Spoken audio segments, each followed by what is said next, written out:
I created...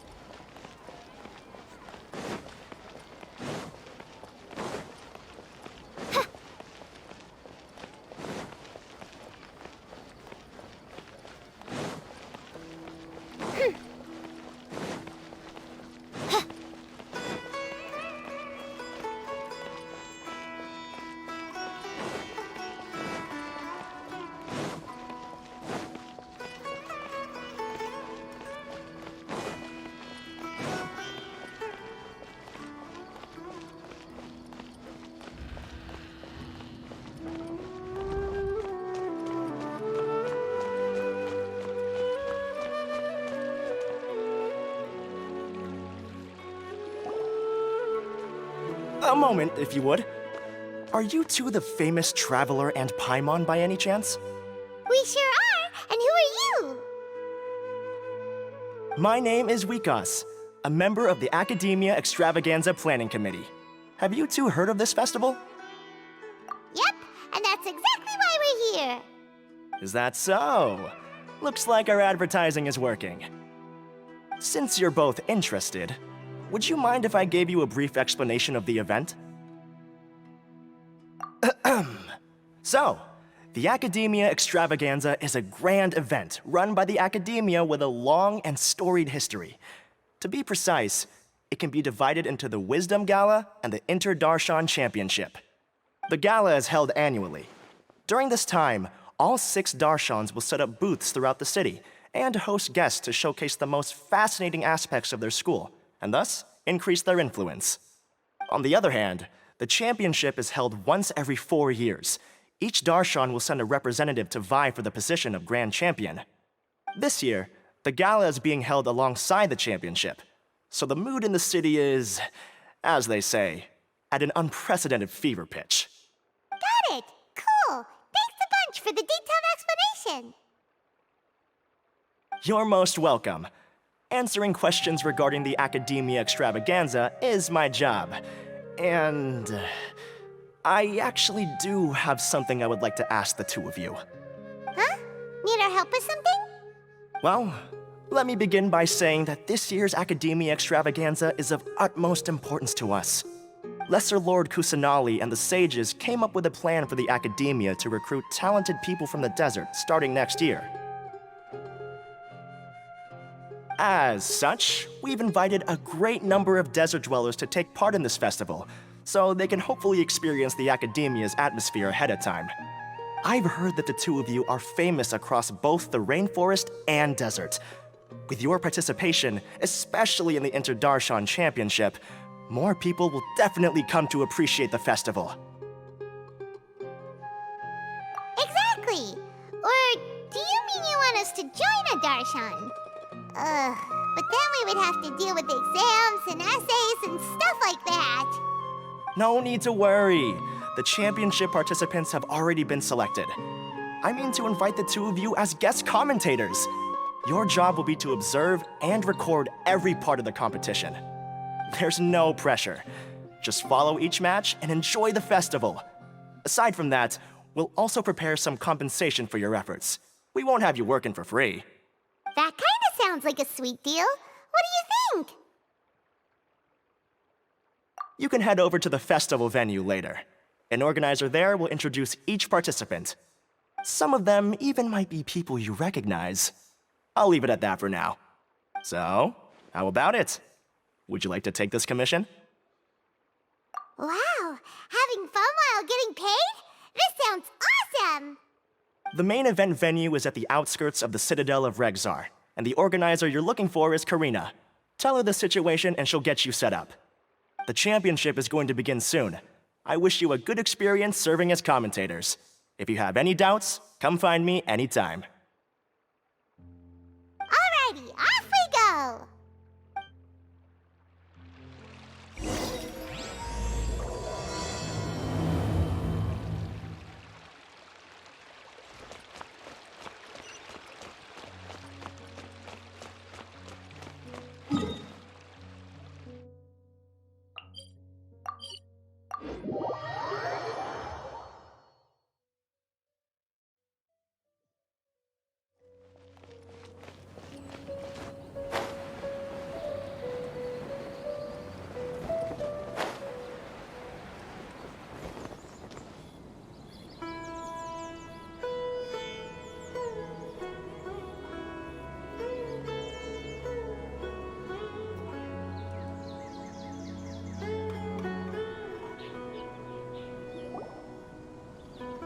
Welcome, one and all, to the Academia Extravaganza.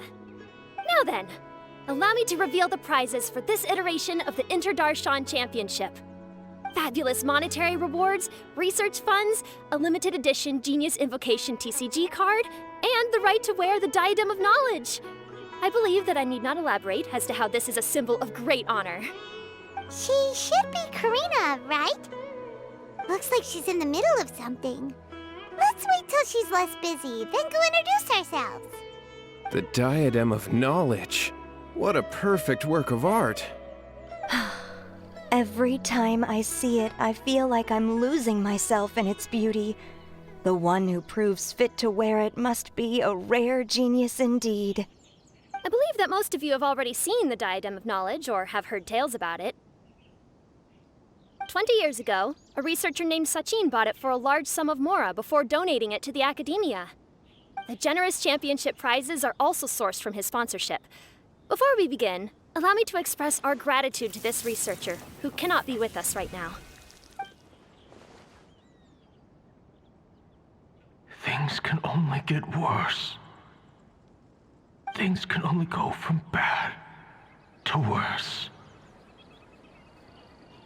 Human nature begets conflict, and conflict begets ruin. From the beginning, the seeds of wickedness have been. Hey, stop spacing out!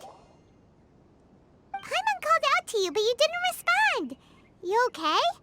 Did you stay up late without telling Paimon? All right. I'm sure we're all more than ready for the championship to begin. Now then, let's invite our 6 Darshan representatives to the stage.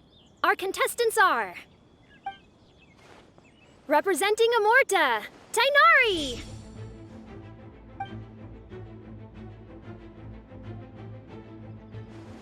Representing Spontamod, Sino!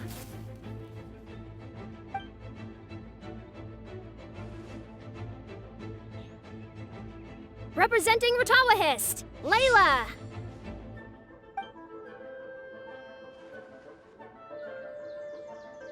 Representing Haravatat, Farazan!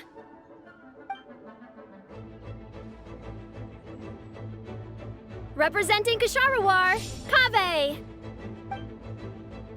And for Vahumana... Is Vahumana's representative not here yet?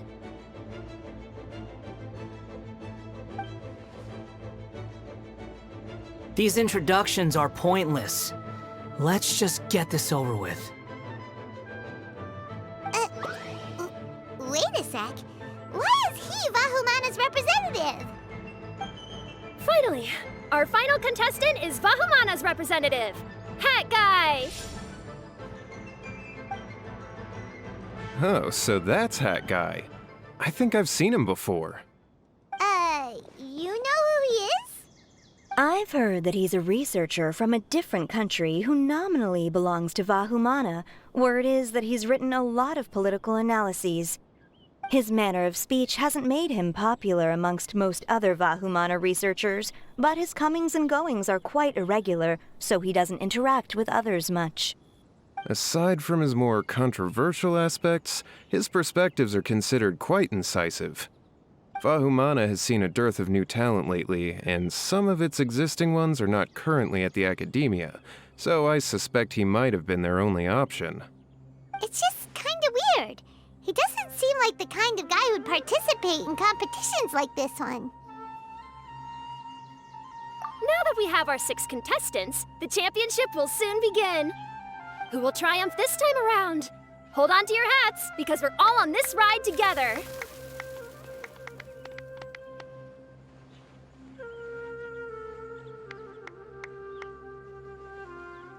Huh. We really do know a lot of the contestants. Oh, right. We're guest commentators, aren't we? So figuring out everyone's reasons for participating is in our job description. Let's go ask them when we go say hi. Especially him. Paimon still thinks it's weird that he's here.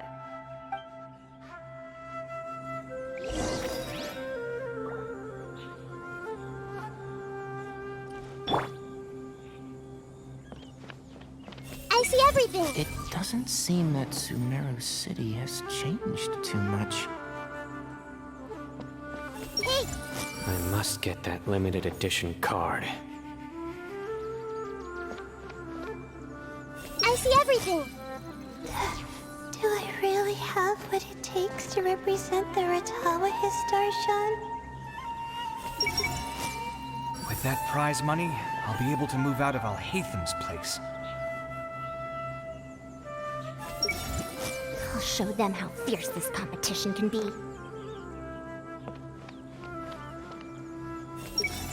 Do you really think you can see through me?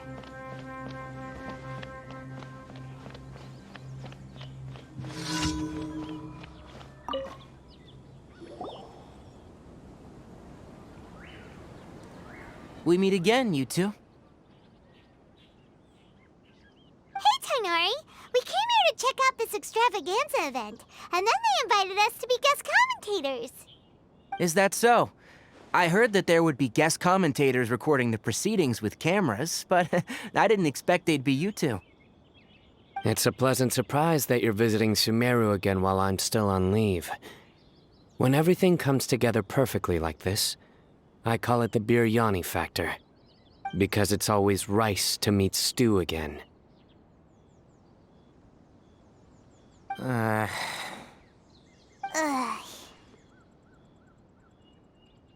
So, Tainari, you're representing Amurta, and Sino is representing Spantamad. But haven't you both already graduated? Can alumni also take part in the competition? I had wondered the same thing. When I was told the news, I was actually more shocked than you are now.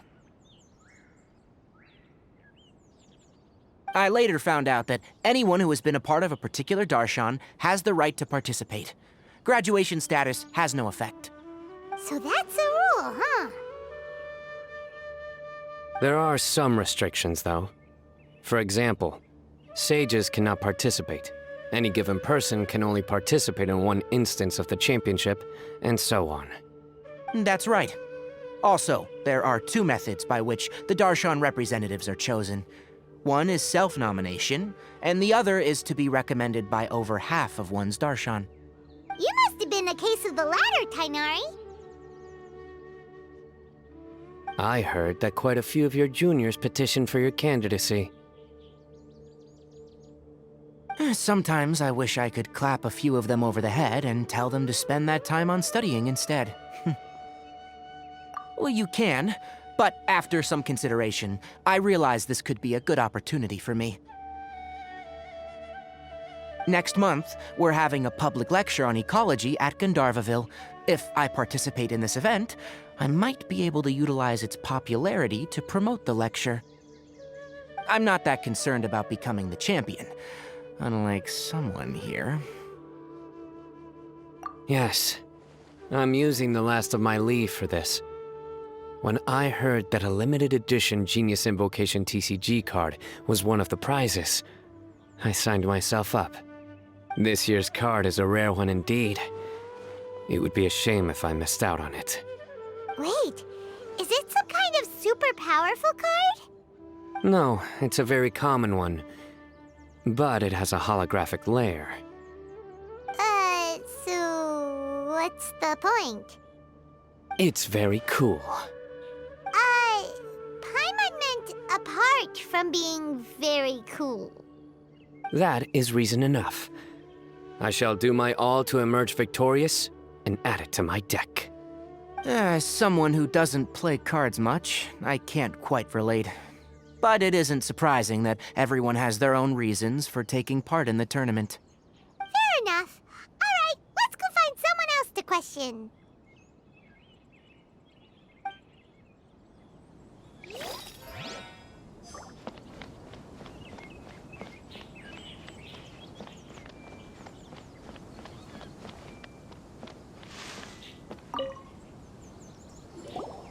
Kaveh! Farzan! Layla! Huh? Oh, it's you. Why are you here?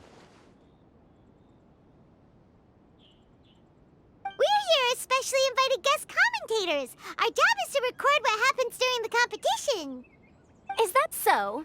In that case, I'll have to trouble you to catch the moment of my triumph on camera. Remember to shoot from behind at a lower angle.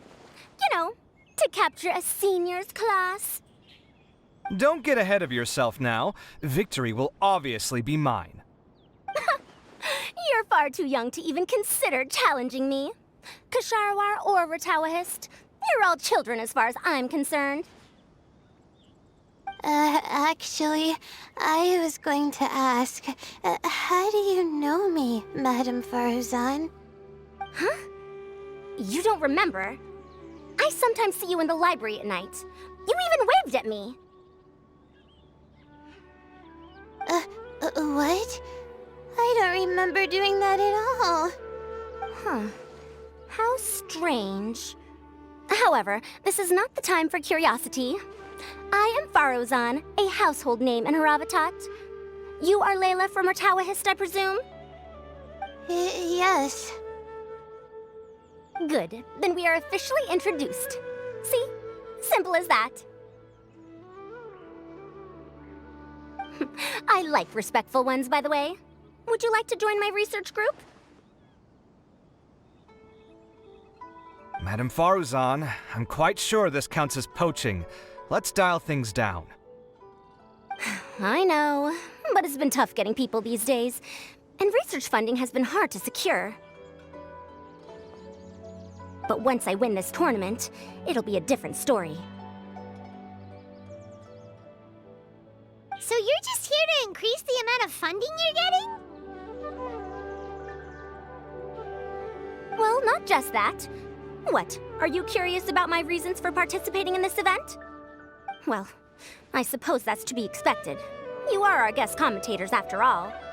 There's been an influx of newly enrolled students, and they'll be paying close attention to this competition. If I do win, I'm certain that there will be no lack of students knocking upon my door. Moreover, research resources will be made available to the victor, so that will nix my funding issues. Therefore, my two juniors, I do apologize, but I fully intend to emerge triumphant. I'll do my best as well. At least I don't plan to lose too badly. So, why are you here, Layla? I don't know why, but a lot of people recommended me. I didn't sign up myself. I just woke up to find my name on the announcement board. That sounds like what happened to Tainari. Him too? Oh, I'm really nervous. I've been so worried about disappointing everyone that I've been losing sleep. Stress not, young one. We must all experience failure to grow and mature. But Madame Faruzan, I don't want to fail. Seriously? Everyone has such nice reasons for joining. Must I say? Yes, you do! We gotta record it! Well, you know, right? I want to buy some property. Oh, that's right! You want to move out of Alhatham's. What? Alhaitham? What about him? This has nothing to do with him.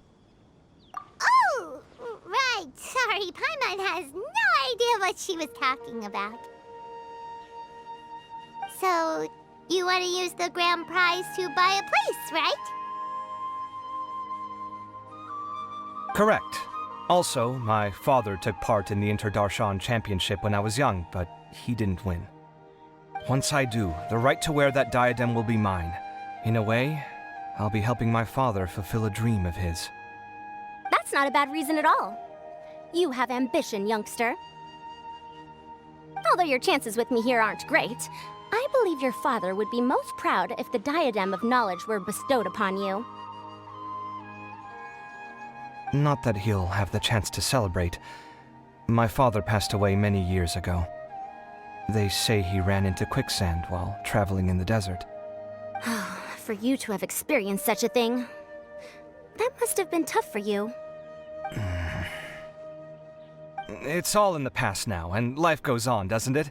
Let's change topics. I don't want to bring the mood down.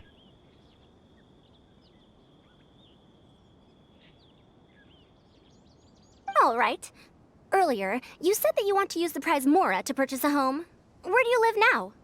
Do you live alone? Well... I also heard you mention I'll hate them just a moment ago. Isn't he also from Haravatat? Are you two hiding something from me? No, of course not! Why would you think that? Paimon's definitely not involved either. We're gonna go interview other contestants now. Bye!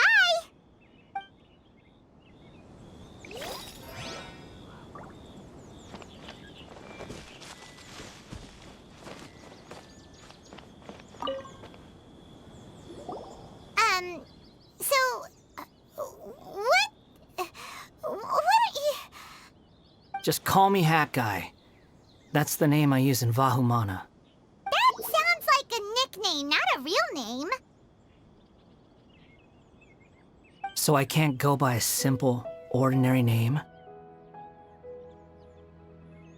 Fine, suit yourself. All right then, Hat Guy. Why are you taking part in the Inter-Darshan Championship? We're specially invited guest commentators, so play nice and answer our questions. You could be Matra for all I care. So what if I don't answer you? What then?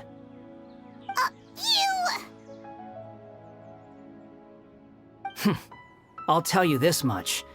I have an agreement with someone not to reveal my motives. You're not plotting something in secret, are you? Well, it's hard to say. Why don't you take a guess?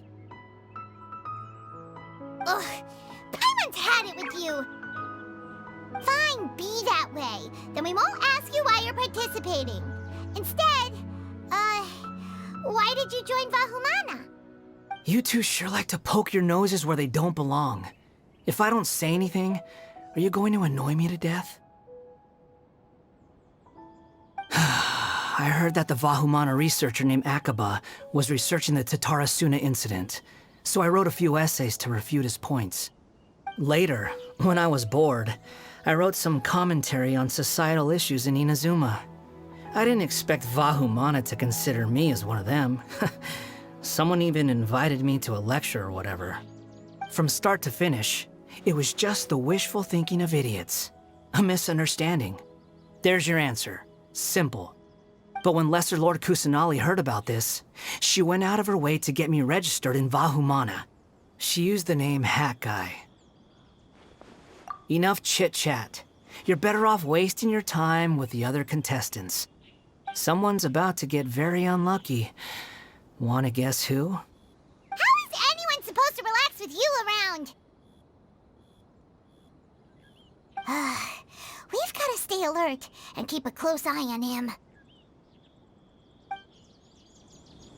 Looks like Karina's got a moment now.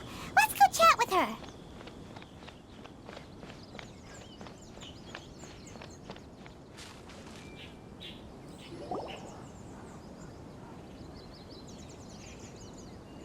You must be the guest commentators Vikas invited.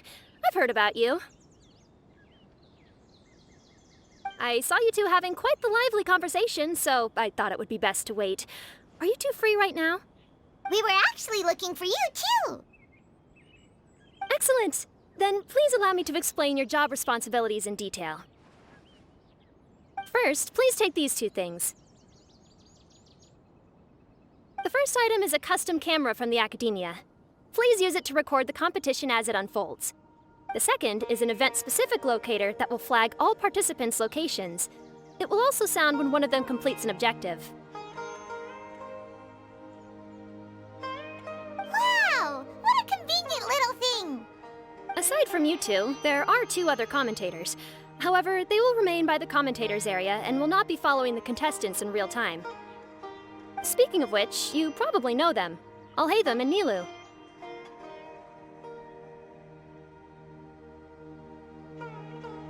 Oh, it's them! We have to go over and say hi later.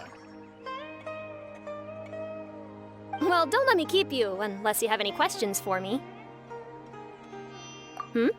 Why do you ask? Really? I didn't see any such person. Could I ask when you saw him? Strange. I was on stage the entire time and I didn't see anyone come up. Paimon didn't see anyone either. Perhaps you're mistaken. However, if you have any leads on that matter, you can talk to me at any time. Hey, Traveler. Paimon. Long time no see. Dia! Candace! You two are here as well! Ah, so they're two friends of yours. In that case, I'll take my leave. May you all have a wonderful time during the extravaganza. The Academia sent us both invitations, so Dia suggested that we come together. The villagers were also encouraging me to travel outside the village. I couldn't find it in myself to turn them down. We're here now, so no point dwelling on that. Even though this extravaganza isn't a holiday or anything, it's still a big deal here in Sumeru. Merchants from all over will set up shop. There'll be tons of stuff to eat, use, and wear, more than you can count. I'm already set on helping you buy 2 new outfits. I mean, who wears the same thing at work and home anyway? I'm looking forward to it. Just being able to relax and wander the streets freely has already made my day. So, Traveler, Paimon, you two want to come with? We'd love to, but we've got work to do right now. Aw, that's a shame. Let's hang out together when you're free then. Sure! In that case, Candace and I'll head out first. Good clothing and fabrics are very much in demand. If you snooze, you lose. Oh, right. We should also get some accessories. No need to rush. I think we'll have a better time if we take things slow. See you two later. Feel free to come find us whenever you have the time. Paimon didn't think that Candace and Dia would come. Hanging out with them sounds like a great time. Still, looks like the competition's starting soon. Let's go over to where Alhaitham is and see what's going on.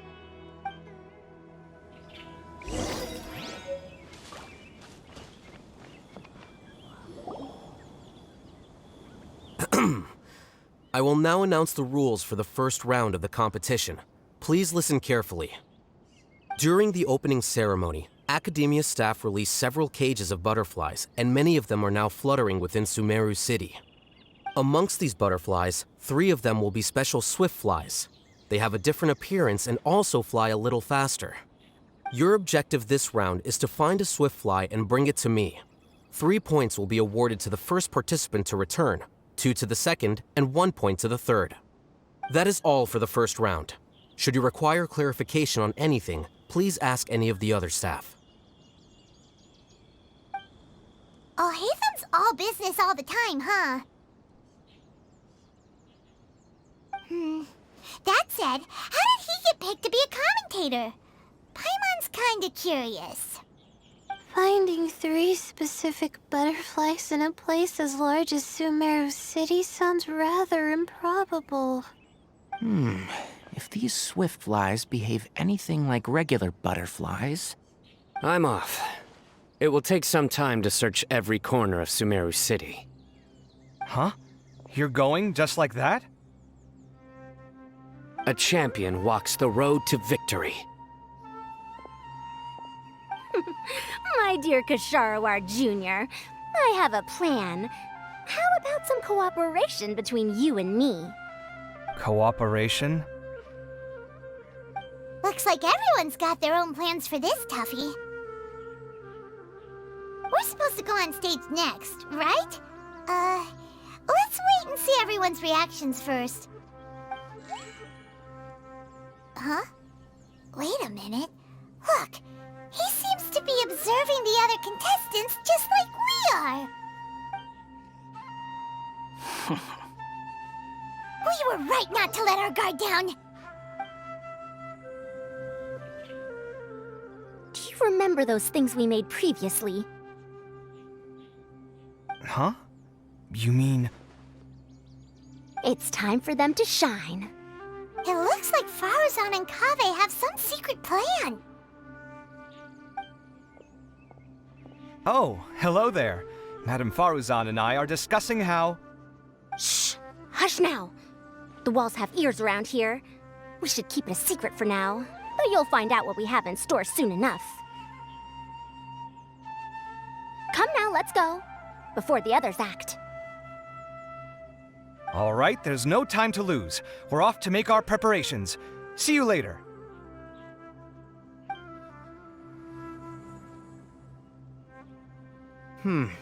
This is basically what I'll need. Do you think you'll have any difficulties? I have most of the reagents with me, and I can buy the rest. Kale, you're here too! Kainari, you have a master plan ready? My hypothesis is that the Swiftfly's morphological variations won't significantly affect their fundamental nature. So I'm planning on using this to lure them out. Of course, I could be wrong. Every mutation opens the door to new possibilities, especially when they are artificially introduced. Details will have to wait until after the post-experimental analysis. For now, Kale and I are going to buy some reagents for our experiment. All right, well, see you later. Okay, see ya!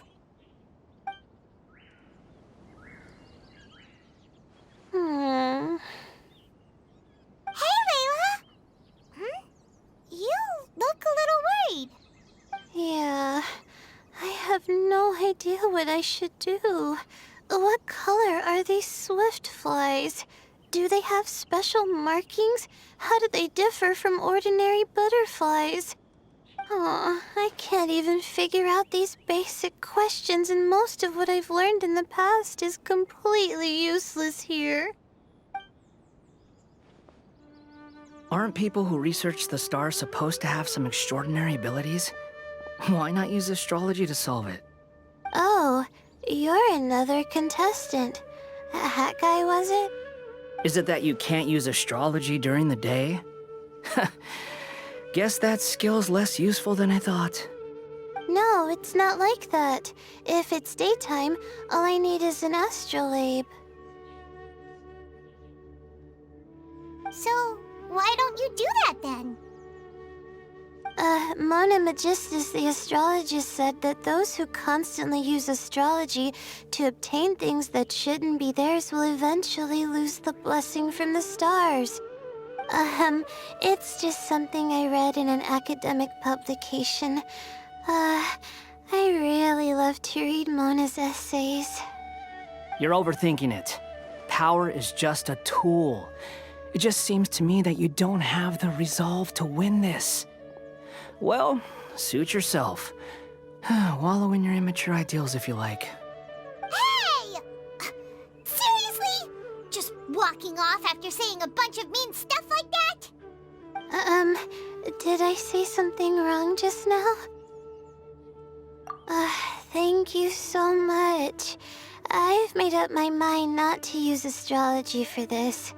I think I'll just try my luck in the city. To be honest, I've always been pretty good at observation, and if I'm fortunate, I might be able to find that special butterfly species. Lord Cyno seems to have found a swiftfly. Come on, let's go check it out. Really? Where? The butterfly flew up high, and he's chasing it now. Oh, no time to lose. Let's go see. As expected of Cyno. Actually, shouldn't you two go have a look as well? The moment when he catches the butterfly will likely be one worth recording after all. I'll head into the city shortly to start my own search. I'll see you later. Alright, in that case, let's go see Cyno first, and then we can check on what everyone else is up to.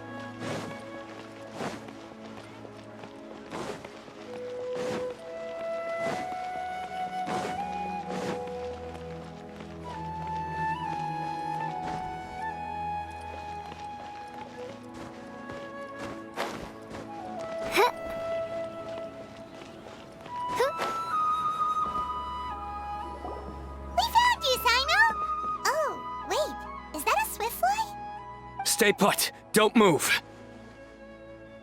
He caught it! Huh? Sino, what's wrong? This isn't what I'm looking for. It's a... Finally, I made it. I heard that you caught a swiftfly, Sino. Mind letting me see what it looks like? Hold on. Isn't this the mechanical bait that I released earlier? Why would you catch that instead of a swiftfly? Wait a minute. If we consider this from a different angle, isn't it a good thing that the bait you made was convincing enough to fool even Sino? That's right. During a previous interior design project, I felt that the artificial flowers on a wall were a little bland, so I decided on placing a few moving mechanical butterflies to add some pizzazz. In order to make them both small and nimble, I consulted with Madame Faruzan. Not long ago, the two of us took all those mechanical butterflies and released them into the city. Why would you do that? Need you even ask? Young people these days really do need to get out more. Have you never played that game where you place strips of paper on a bamboo pole and wave it across a field of flowers to attract a whole kaleidoscope of butterflies? No, I haven't. Wait, so you're trying to... That's right. The butterflies within the city will mistake our mechanical bait for one of their own and follow them around. As long as we keep releasing and retrieving our bait, we can capture all the butterflies within the city. What comes afterward is just a matter of separating the swiftflies from the others. Huh. Guess that's one way to do it. Do not underestimate the wisdom of your elders. I had already thought of this method the moment the round's rules were announced. Of course, we also owe much to this fine junior of mine here for making such lifelike butterflies. It seems that Kasharawar has not quite declined as far as I had thought in recent years. Their teaching skills at least seem to be intact. Well, I just stuck to what I do best. The idea was yours. No need to be so polite. Once we capture all these butterflies, we shall split the points for this round. Look, one of them is returning now. Huh? Wait a moment. Are my eyes deceiving me? Why don't I see any butterflies behind it? That's because there are none. Seems like your plan has hit a snag. Looks like the match continues. I'll be looking elsewhere. Huh. Strange. Has something else diverted their attention? Come, let's search in the direction the bait returned from. We'll go have a look too.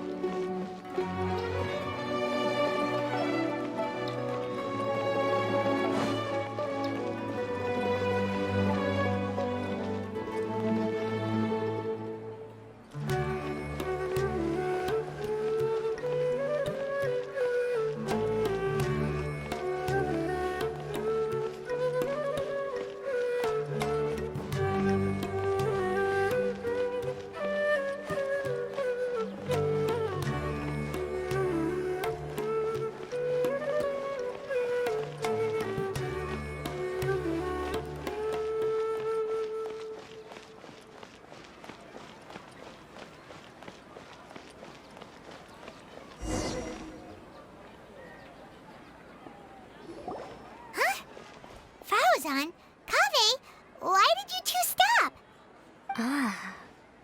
So it was the Morta boy. Tainari! Fascinating, isn't it? The butterflies have all congregated here due to a special incense that I used.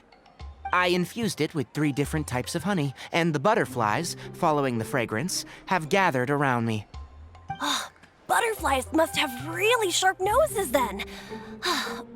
Wait, do they even have noses? I've never seen one. They do not, in fact, and their vision isn't stellar either. However, they can use their antennae to distinguish between scents, and their olfactory senses are generally quite advanced, allowing them to detect floral fragrances from great distances. Oh, so that's that's how it is.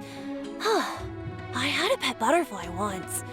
I picked wildflowers and placed them in its box, but it wouldn't eat any. That's normal.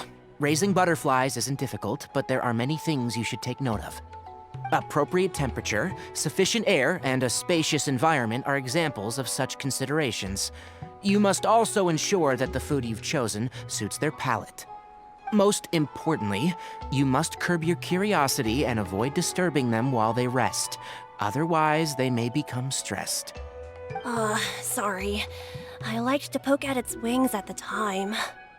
Humans tend to rear many creatures due to their aesthetic value, but not all are suited to such a process. Caring for living beings is hard work. Impulse alone is insufficient. Some prerequisite knowledge is always required. You sure do know a lot. I have a question too. I bought a scarab not long ago and it hasn't seemed very active. Can you help me figure out why? I'd like to keep a dustbird as a pet. What are some key points I should consider? Is it possible to keep a Rishbalin tiger as a pet? All right, it seems like you all have a great deal of questions. But I am in the middle of the Inter-Darshan Championship at the moment, so I'm afraid I can't answer them all now. Let me propose an alternative. Next month, there will be a biology lecture at Gandharvaville, and I will be sharing some interesting insights on living organisms there. If you're interested, you can attend that lecture, and if you should have any questions, just prepare them ahead of time. I'll answer questions after I've finished speaking. All right, I'll be there. Of course, please try to ask more rational questions. For example, whether you can raise a Rishbalin tiger as a pet or not is mainly dependent on whether you can overcome one in a fight. Looks like Tainari's science lecture will draw quite a crowd.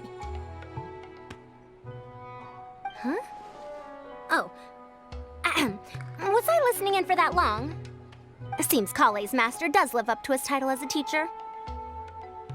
Madame Faruzan, I've had a look around. Nearly all the butterflies in this area have been attracted by the incense. However, we can cast our bait further away to avoid this area. All right, then let's get moving. We shan't let all the butterflies get away from us if we can help it. Seems like the competition's really heating up. Let's go see how the other contestants are doing.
I've been searching for quite a while now, but I haven't seen any sign of the swiftflies yet. Instead, I ended up catching a few mechanical devices that looked very similar to butterflies. I wonder where they came from. Looks like Faruzan and Kave's devices are everywhere now. I'll keep up the search. That said, I've noticed that a number of butterflies in the city has already decreased a lot compared to when the event started. Probably because the other contestants are coming up with their own ways to catch butterflies. Alright, I'll do my best too. Huh? What's this? Oh, what a coincidence. I guess I just need to catch it now, right? Oh, please wait. Aw, there it goes. It's so fast! Paimon thought all Hatham said they were only a little faster. No, come back! Come on, Traveler, let's go too! The locator's going off! Looks like someone's already caught themselves a Swiftfly!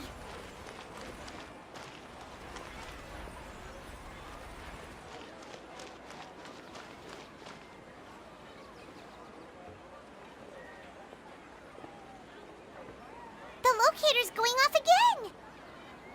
So, someone else finished too? That would mean that the one Layla's chasing is the last Swiftfly!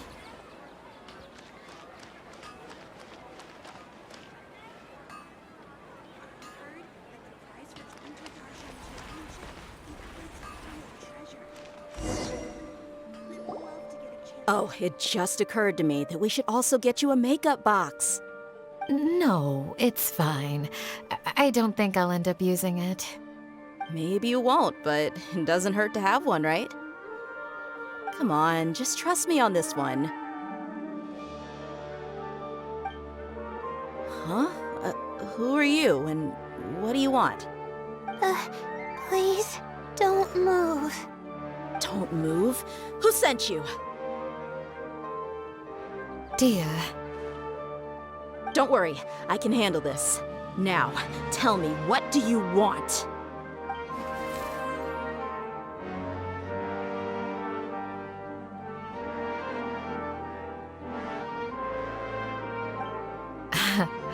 I believe she's looking for this. Here, take it. A butterfly? Was it on my head? Oh, you're... It's been a while, Layla.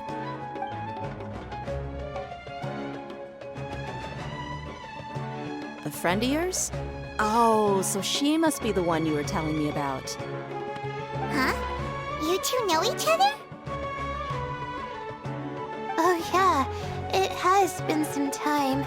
The first time I ever woke up after sleepwalking, I somehow found myself in our village. Candace was the one who took care of me then. That's right. She didn't look well, so I gave her something to eat. She said a lot of complicated things about astrology, the night sky, the stars. Not sure I understood it all, but it sounded pretty enchanting. Right. Do you still want this butterfly? It seems like you were chasing it all the way here. It's of little use to me, but if you don't want it, I can release it. Just let her have it. It's no big deal. The Swiftfly was flying so fast, but you were able to catch it like it was nothing, Candace. Oh, it didn't seem that quick, really. I was actually worried that I would injure it. But I'm glad that didn't happen. Anyway, sorry about the butterfly thing. With the way you suddenly came running over like that, I thought you were hired to take us out or something. Huh. On second thought, I guess I've never seen an assassin that looks tired with dark bags around their eyes. Oh, you must be taking part in the championship. Take it from me. Don't let it stop you from getting some rest. I'll do what I can. Thank you. We'll be on our way then. See you later. Alrighty, let's bring the Swiftfly back together with Layla.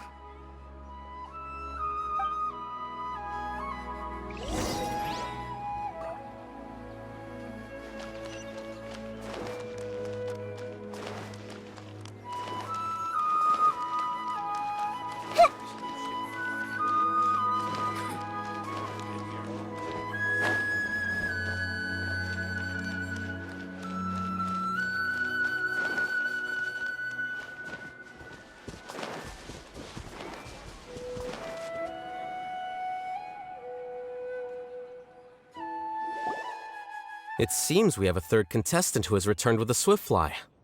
With that, the first round has come to an end. I anticipate that all of you will keep up the effort for the second round. Dismissed. Your closing statement sounded so... how do I put it? Decisive? Well, you could certainly stand to try being more decisive, Nilu. It would help you live more freely. hang on a second. Who were the first two contestants with swift flies? Tainari was first, and as for the second, it's being discussed right now. Hey, Alhaitham, I think I've come up with a good idea. Second place gets 2 points, right? Can't Madame Faruzan and I split the points between us? Quite the imagination you have there. I've read the championship handbook from cover to cover, and I never saw any rule which permits that. Then we can just add a rule. Do you really think I'd do that? Oh, come on, you're not going to stand in the way of my victory, are you? Well, you're free to send the organizing committee an application outlining your naive proposal. They'll get back to you within 3 working days. 3 working days? It'll be too late by then. Unfortunately for you, even dreaming is gonna cost you. Ah, Paimon gets it now. Kaveh and Faruzan found the second Swiftfly together, but the rules say that only one person can get the points. Oh well, the rules are the rules. Since you call me madam and politely ask for my help, I shall give you these points. So I'll put the points under Kaveh's name then? No. If I take these points, won't that only detract from your contributions, Madame Faruzan? You might be all right with that, but I cannot do it. Not in good conscience. I don't have any problem with it. There are 2 more rounds after all. Losing one isn't a major setback. But if you insist, I have another method. We can draw lots to see who will receive the points. Lots, huh? What?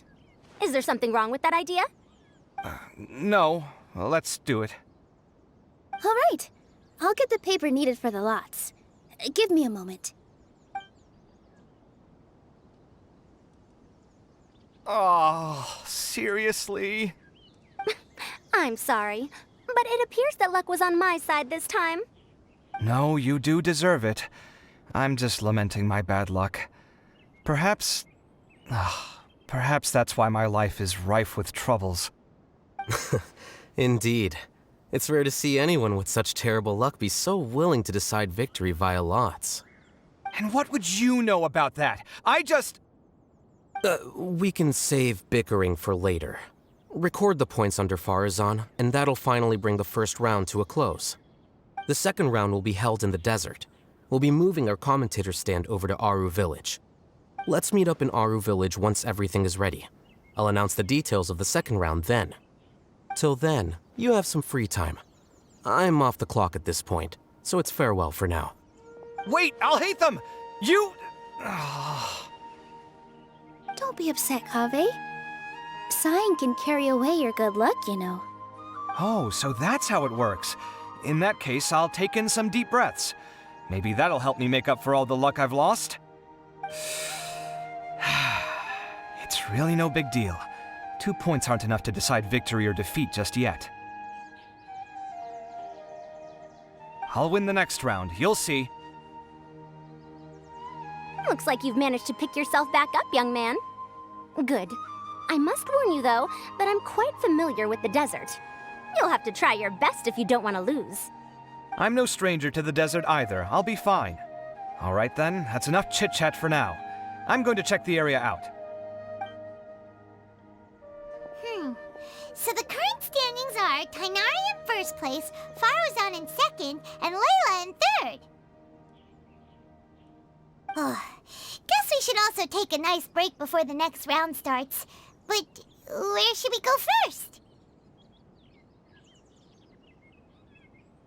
Why, you two look a little lost. If you're not sure where to start enjoying the Academia extravaganza, then may I suggest that you have a chat with our boss?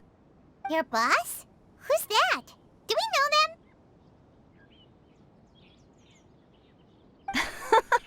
Well, only the most famous merchant in all of Sumeru, Lord Sangamo Bay. Oh, you mean Dory!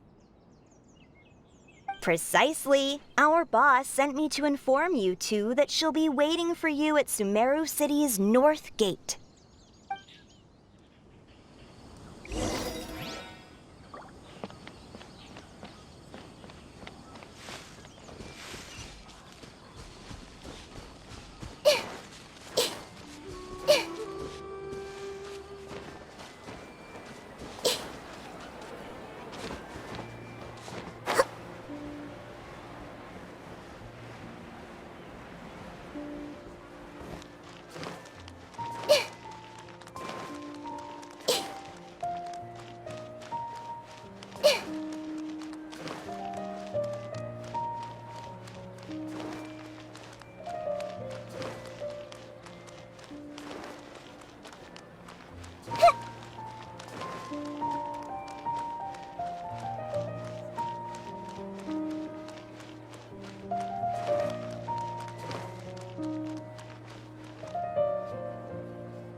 Oh, well, if it isn't the Traveler in Paimon.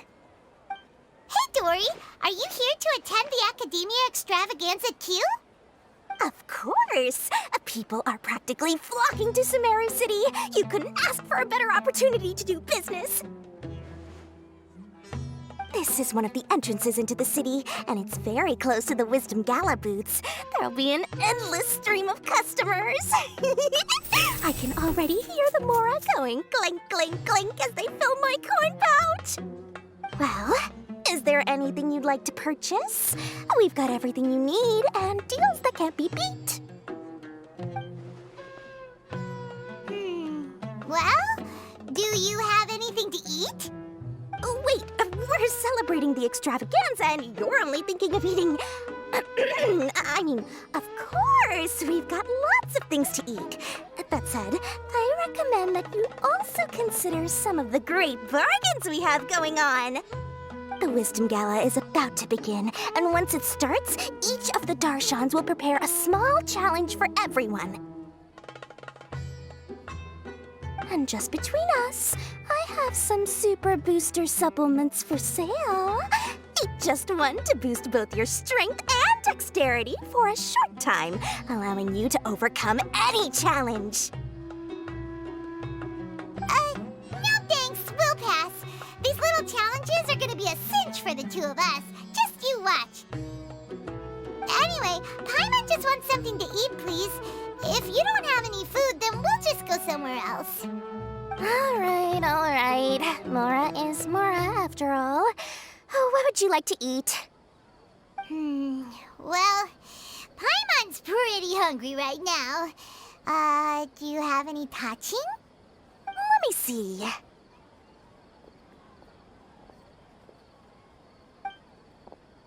This is a huge job, isn't it?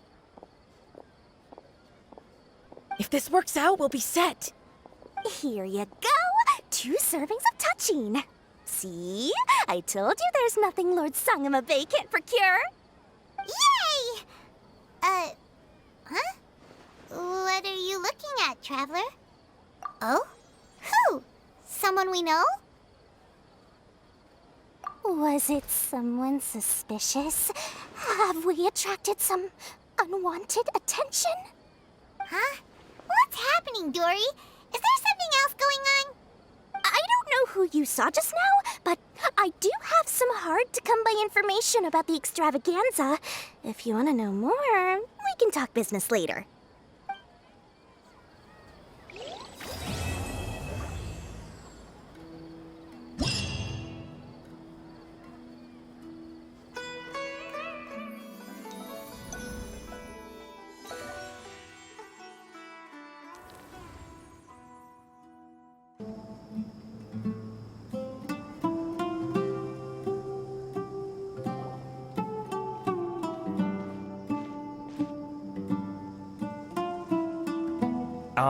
Is it me, or are the bags under your eyes even darker than during the last round?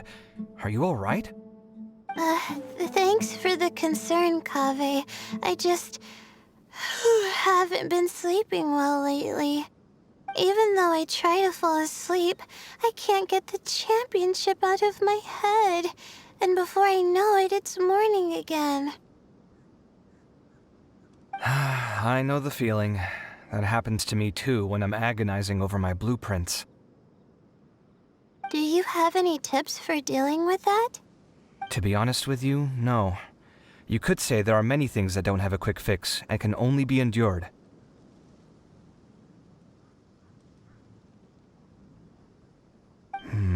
I suppose you can think of it as something akin to an illness. Sometimes there's no effective cure, so you just have to let things run their course. I don't know what's stressing you out, but I can feel all the anxiety and pressure coming from you. The next round's about to start, so chin up and do your best. Oh, okay. You do your best too. Looks like everyone's here. I will now explain the second round to you all. There are 3 ley line disruptors buried in the area around Aru Village. These devices can imitate the effects of ley line disruption and will constantly interfere with the environment. Your goal is to shut them down. The first 3 who manage to finish this task will be awarded 4, 3, and 2 points accordingly. Note that each person may only bring a set amount of food and water with them, and that leaving the designated competition zone will result in disqualification. Well, what do you think? Want to team up again? I shall consider letting you have the points on account of what happened in the previous round. That's all right. I've been here many times, and in any case, machines are one of my specialties. I doubt this will be particularly difficult. It's good to see such confidence in a youngster like yourself. I also happen to be well acquainted with this place. Let's see who will find these devices first. But aside from us, you should remember that there's a favorite for Champion. We must be careful of him.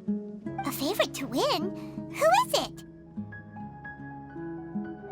Shh, not so loud. I mean that boy Tainari. He took first place in the previous round, and if he does so again this time, we may as well declare this competition over. I heard that you solved the Avidya Forest's leyline effluence problem with him not long ago.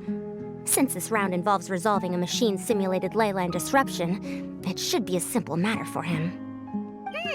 That's true. It does look like his odds of winning are pretty high. He already has Kale, who is an excellent pupil. If he were to win this round as well, then wouldn't we just be letting him have all the fun? As his senior, it's my solemn duty to prevent such an inequitable arrangement from happening. I'm off. I'll get going as well. See you later. How are you feeling? I think I'm okay, but I'll take things slowly for now.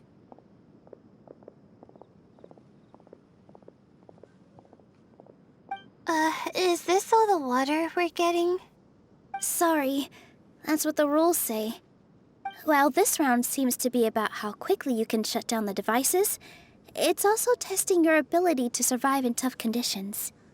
I knew it'd be harder than I had expected. So we'll either need to find the devices as quickly as possible, or we'll have to save our energy and wait for an opportunity. Okay, I'll head out shortly. Thanks a lot, Nilu. You're welcome. Please take care of yourself. Well, there goes everybody. So, who should we visit this time? Let Paimon think. Oh, right! Didn't Faruzan say that Tainari's the favorite to win? Let's go look for him first.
I feel a little faint.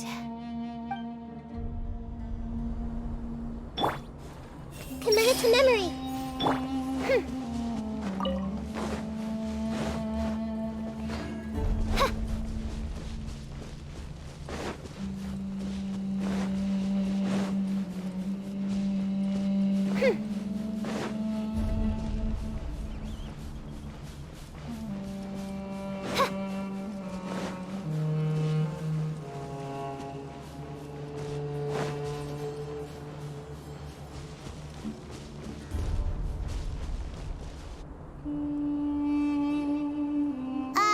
Hey, Tainari? Tainari! Huh? Weird. The locator says that he should be around here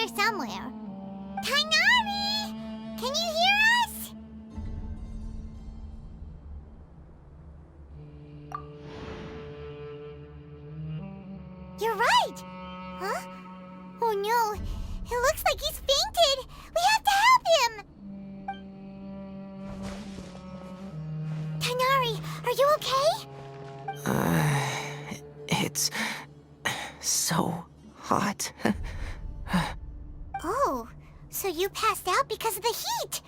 Are you not used to getting around in the desert? That's right. I usually bring lots of water when I go to the desert, precisely to avoid this situation. I went through all my water very quickly, and with the effects of the disturbed ley lines, I started feeling dizzy. My ancestors, the Ashuna, were originally from the desert. But I guess this is what happens when a species migrates. They become intolerant of their original environment. This isn't the time for a history lesson. Let's get you some water. Humans. Such fragile beings. Your bodies can't even survive extreme changes in the environment. Here, take this. Let him drink it.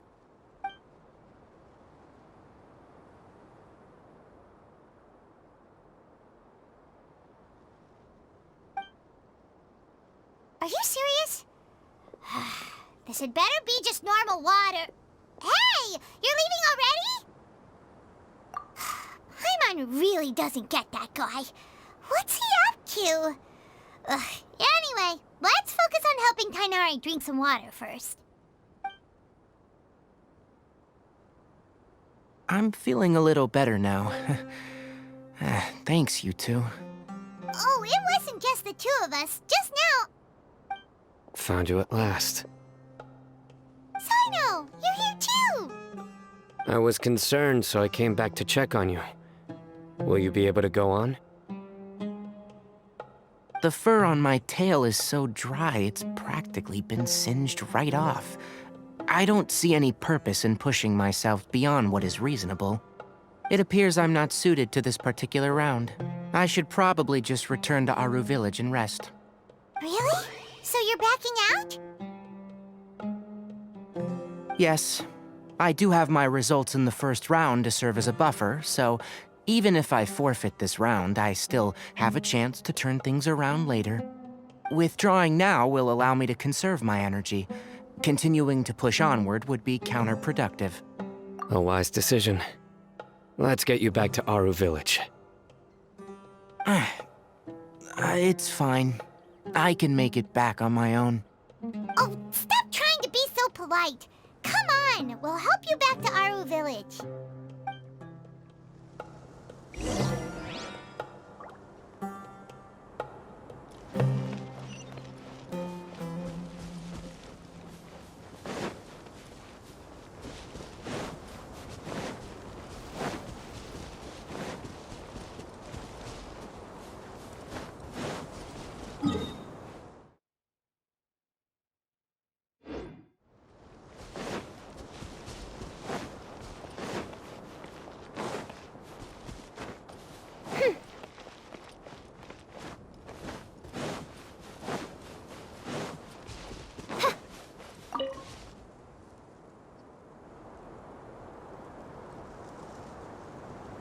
Feeling now, Tighnari?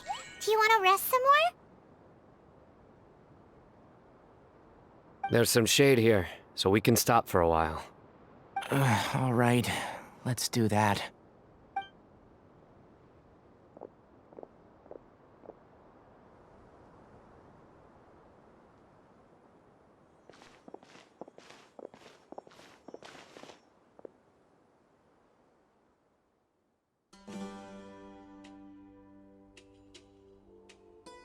Oh, Cyno and Tighnari.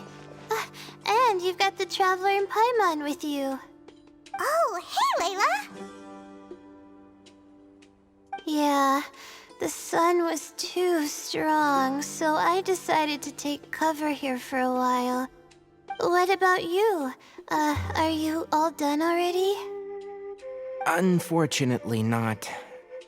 I'm not quite as capable as I thought. I intend to withdraw from this round. Cyno and the Traveler are escorting me back to Aru Village. Withdraw? Can you even do that? I believe the rules do provide for such a situation. Alhaitham did say that the act of leaving the competition grounds would result in disqualification from the round. Didn't I ask you if you were alright before this? If you had just decided to withdraw then, you wouldn't have had to suffer. Well, I had to try, didn't I? So I tried, and it didn't work out, and now I'm backing out while I can. When I get back, I'm definitely going to make a batch of sun-resistant oil. Next time I venture into the desert, I'll be prepared. By the way, you're Layla, aren't you? You don't look very well yourself. Will you be all right? I did feel a little faint when I first entered the desert, but I feel a lot better after resting here for a while. Be careful not to push yourself too hard. Don't worry. I'm just... Feeling the pressure? You can tell? Your expression is similar to the ones I see on criminals' faces when I interrogate them. To tell you the truth, I'm still not sure whether I have what it takes to represent the Inter-Darshan in the championship. Most people voted for me because of all the rumors surrounding me, and to be honest, those rumors don't really mean anything. Now I don't know how to deal with all the expectations they've put on me. Even the people who usually criticize me voted for me this time. So I feel like I have to live up to their expectations somehow. So their expectations are putting pressure on you. Yes. Actually, I heard that you were voted in as well, Tainari. How do you deal with it? To be completely honest, I don't really feel any pressure. Firstly, those who expect things from you do not necessarily do so for benign reasons. On the other hand, those who do consider your feelings certainly wouldn't want you to push yourself. Next, we are researchers. Our primary duty is to interact with knowledge, not to meet others' expectations. As for me, I took part in this competition to advertise for an academic lecture at Gandharvaville next month. I'll obviously try my best during the competition, but I won't let any additional pressure get to me. I think you can also try to find a clearly defined goal. That may help you. I understand. Thanks for your advice. I'm absolutely parched after talking so much. I've still got some water with me. No, I'll be all right. We aren't far from Aru village, so I can go the rest of the way myself. You should get back to the competition. Don't you want to win that limited edition card? Yes. All right then. Your spirit will live on through me. Hey, don't talk like that. I'm not dead, Sino. Everyone, I'll be heading back now. See you after the round ends. I'll continue searching for the ley line disruptors. Are you feeling better now, Layla? Yeah, I feel like some of the weight has been taken off my shoulders after chatting with Tainari. It's been a long time since I first left my hometown to come to the academia, and every day here has been so precious. But of course, there have been some rough times. All sorts of complex astrological models, countless quizzes, and essays that took all my brain power to barely finish. Each of those things are like huge boulders barreling at me, forcing me to continue running forward. When I was chosen as my Darshan's representative, it felt like another boulder was added to the ones already rolling behind me. Every time I close my eyes, I think of all the people I'd disappoint if I mess up.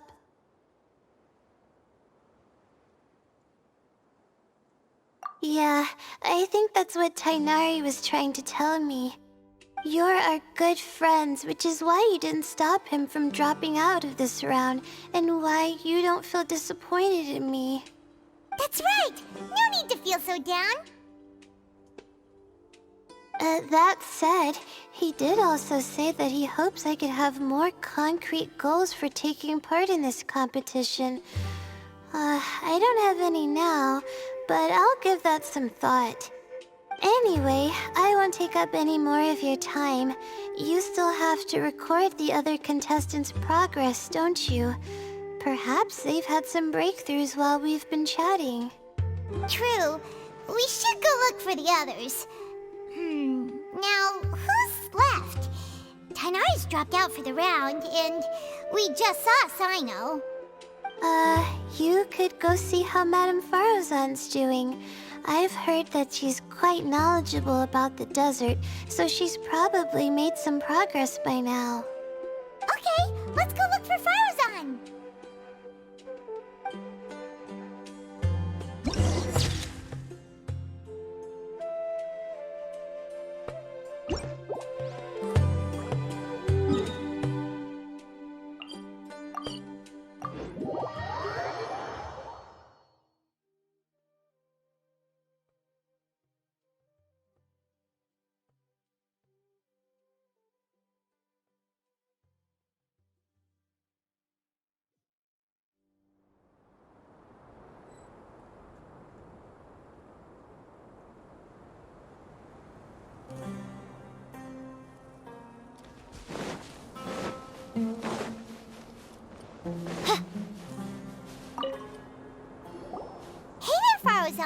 Have you made any progress? You're just in time. I'm about to start digging right here. Oh, you found the leyline disruptor already? Such a simple problem could never confound me. Not long after entering the desert, I discovered a primal construct that was acting abnormally, so I followed it all the way here. Once I got near here, it suddenly disappeared. Something unusual must be happening around this area. You're a true expert, Madame Farozan. You knew what to do right away. Well, I do happen to have more experience than most. But that aside, has anyone completed this challenge yet? Nope, not yet. Well then, I suppose I'll be the first. What about that boy Tainari? Oh? And why's that? He's not used to being out and about in the desert. Huh. I didn't think he would have such a weakness. I suppose he could use a bit more training. What about the others? Is that Ratawahist girl still a bundle of nerves? Tainari gave Layla some advice, and she seems to be doing a lot better now. Sino just started his search for the disruptors, and as for Hat Guy, well, who knows what he's thinking. And what about Kaveh?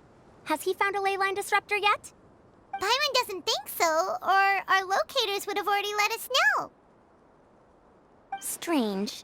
What's he lollygagging for? With his skills, you should have heard something from him by now. Well, I'm afraid the most thrilling moments are already done here. You should probably go find Kaveh and see how he's faring now.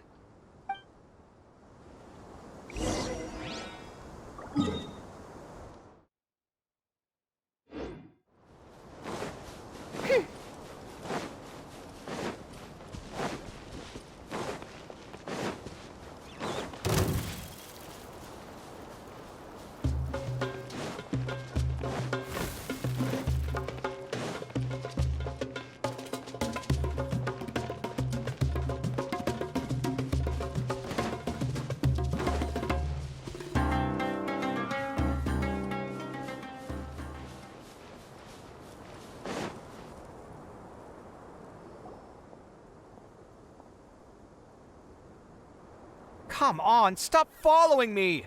I already gave you all the food I had on me.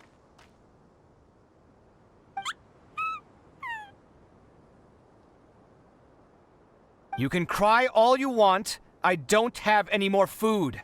All I have left is a half bottle of water, and I can't possibly give you that. Without water, traveling in the desert will be incredibly difficult, and I still need to find what I'm looking for. Marak, can you help me out here? Keep them away.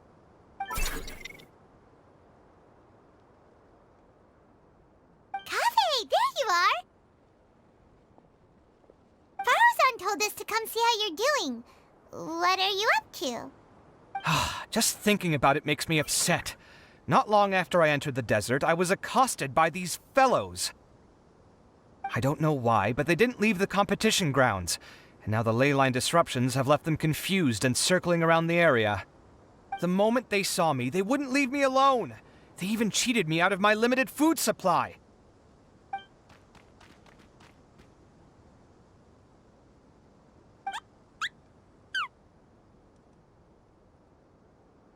Hey, didn't I ask you to keep them away? Kaveh, is this flying metal thingy yours? That's right. This is my toolbox, Marak. Your toolbox? Huh. It seems pretty fancy. Hey there! Can you understand us?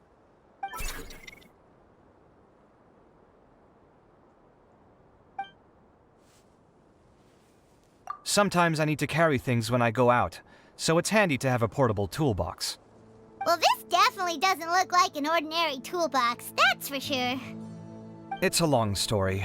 When I was working in the desert, I ran into a merchant group who had a machine core they excavated from some tomb. It was clearly from King Deshret's civilization.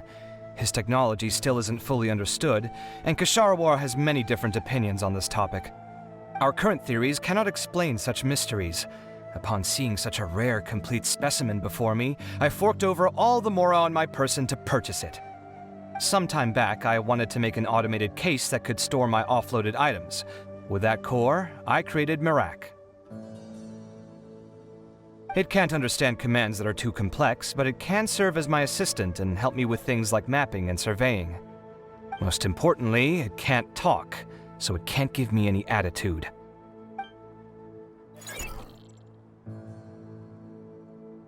Oh, yes. Thanks for helping hide the fact that I live at Alhatham's place earlier.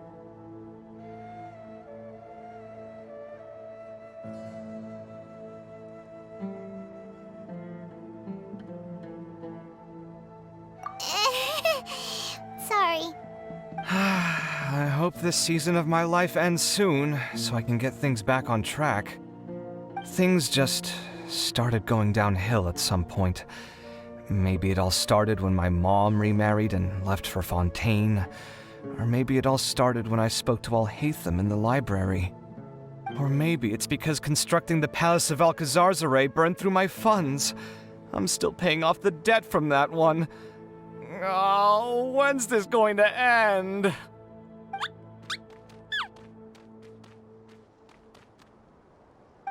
Now that I think about it, I guess we're all unlucky here.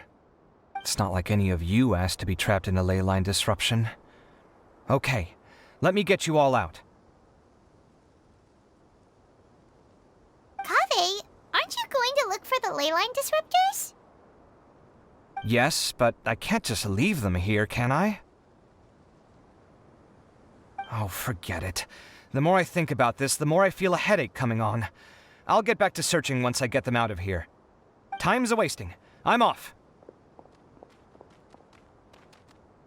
Kaveh looks like he's conflicted. He really wants to win, but he can't ignore those he wants to help.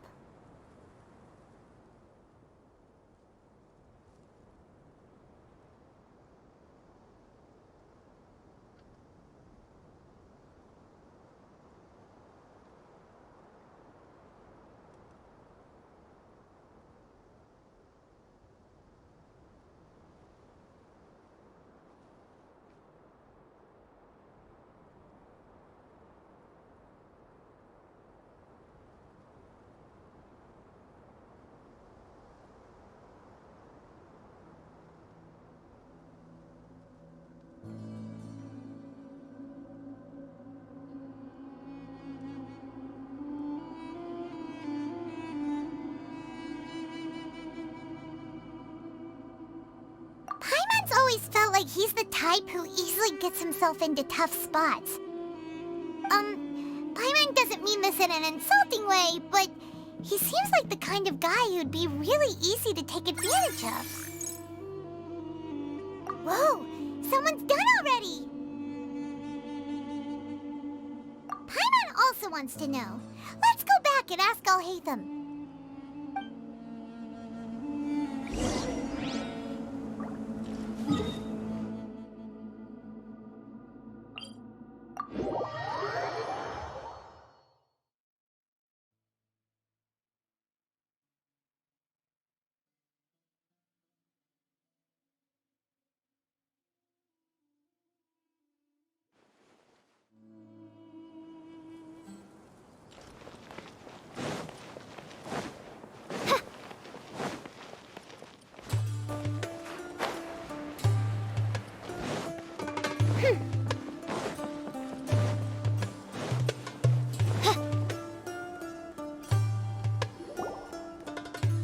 Verification complete.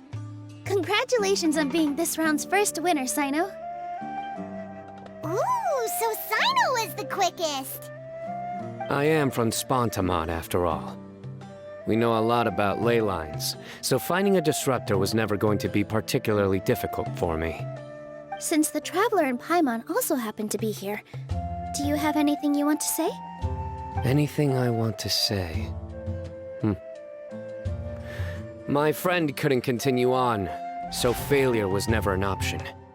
The bonds of yesterday will forge the road to tomorrow. With the ties of friendship that bind us, I won't lose to anyone.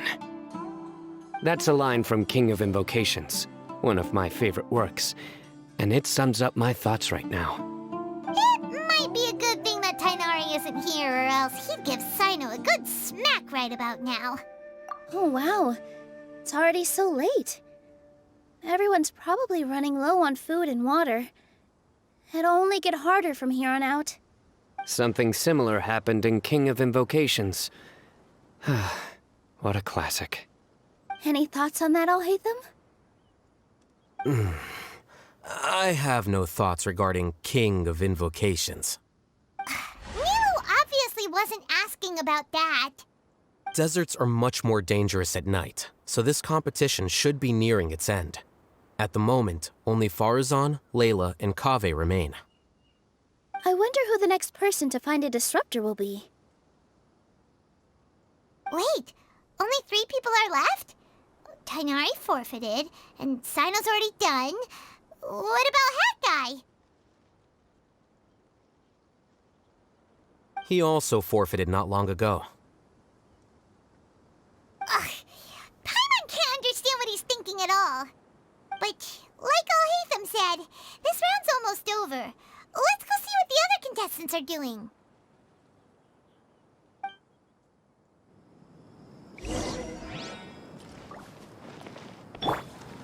I'm not sweating too much, am I? Oh, it'd be so embarrassing if that was caught on camera. The weather today might affect this round. Commit it to memory. Are you all right? Much better. Aru Village's hospitality sure is something. 2 whole pitchers of water, to be precise. If your throat's too wet as a result, I can provide some dry humor. No, thanks. Much appreciated, though.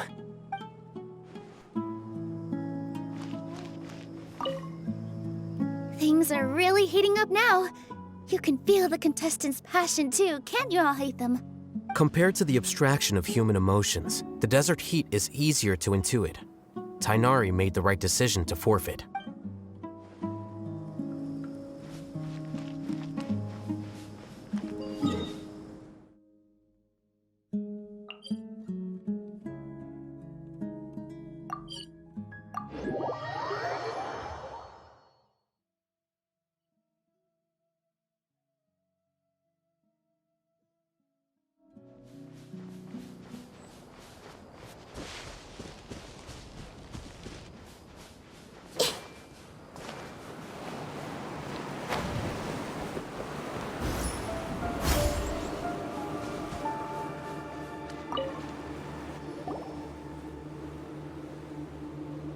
Hello again. You know, it suddenly occurred to me that you guys have had to do a lot of running around this time. Don't you find it tiring? Really? Wow. I don't know where you get your strength from. The desert's getting colder now that night's falling, and the wind can really sting your face because of all the sand in it. Has anyone finished this round yet? Sino's already shut one down. Have you made any progress yet? I circled the whole area, but I didn't find anything. But I did have the chance to think some more about that thing that was weighing on my mind, and I realized something. Well, my fellow Retawahist members must have all put my name forward for different reasons, and maybe a lot of them only picked me because they wanted to watch me make a fool of myself. But be that as it may, I believe that a lot of them genuinely do expect great things from me. And I want to live up to their expectations. I don't want them to regret putting my name down. Huh? But doesn't thinking like that put a lot of pressure on you? Of course, that comes with some amount of pressure for sure. But now I've thought about it, I don't feel like this is something I have to do. Instead, it's something I want to do. That may not sound like a huge difference to you, but it's helped me relax a lot. So don't worry about me. Well, that's great! Also, now that I've relaxed, I'm suddenly really sleepy. I think I'll just take a quick nap. Just a quick one.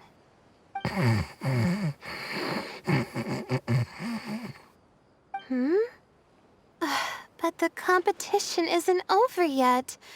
Oh, Layla. She's really a bundle of nerves, isn't she? Wait, you're... Good to see you too. Ooh, it's nice to be out. Feels like I've been cooped up inside for quite a while. Well, since I'm here, I guess I should help her finish this. What are we supposed to be doing here again? Finding a ley line disruptor, was it? Let me see. Looks like she's basically gathered all the information she needs. It won't take long to wrap this up. Come with me, you two.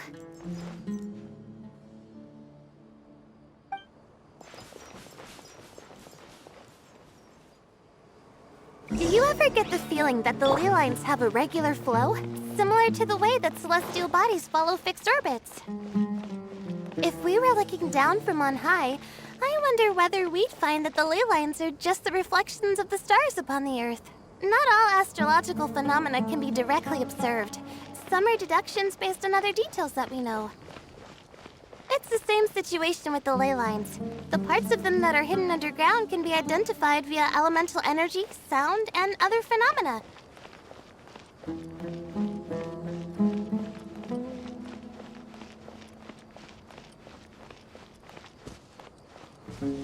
Plus, now that someone has shut one of the disruptors down, the contrast between before and after can provide me with further information still. Let me see. It should be here, I think.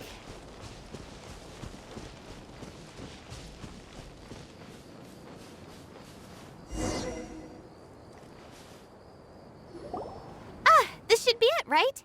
I'll turn it off. That should restore the ley lines in the area to normal. Nice work! Again, I didn't do any of the real work. I'm just wrapping up. She'll probably wake up soon. No doubt she'll be a little disoriented at first, but once she's got her bearings, she'll go and report that she shut down this disruptor. Will you be staying here for a while? Or are you going to check on the other contestants? Oh, time to check our locator. Whoa, it looks like Kaveh and Faruzan are headed towards the same place. Perhaps they're about to find the lost disruptor. Also, speaking of Kaveh, he's an interesting one. Huh? Why do you say that? Before the second round, he had a chat with the other me. He said that worries can be like illnesses. They don't always have a magic cure. sometimes you just have to endure them as best you can until they run their course. But the way I see it, his situation is much worse than my other self's. She just hadn't found what she wanted to do at the moment, which is why she felt lost. Kaveh, meanwhile, knows what he wants to do. He's convinced that he has to win, and yet he still seems conflicted. He doesn't have a second personality, but somehow he still seems that he's at odds with himself in some way. I don't know exactly how to describe it. It's like he's smiling on the outside, but there's no joy inside, only sorrow. Still, who knows? He must be more experienced than me. Maybe he's just better at dealing with it all than I am. But back to the topic of wrapping up. Shouldn't you be getting back to the action to record how everything plays out? Last one, then the round's over. Oh, true. Okay then, guess we'll be going now. We'll keep everything you said in mind. Kaveh and Faruzan were super confident at the start, but it turns out they're the last ones to find the disruptor. But between the two of them, who's going to get there first? Let's head over quick.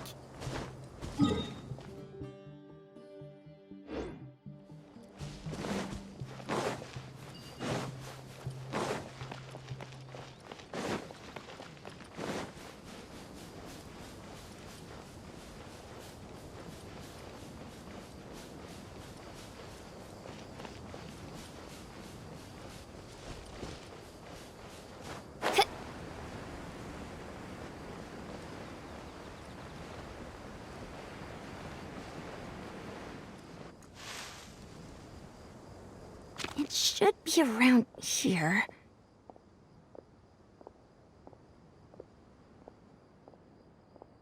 Finally found it.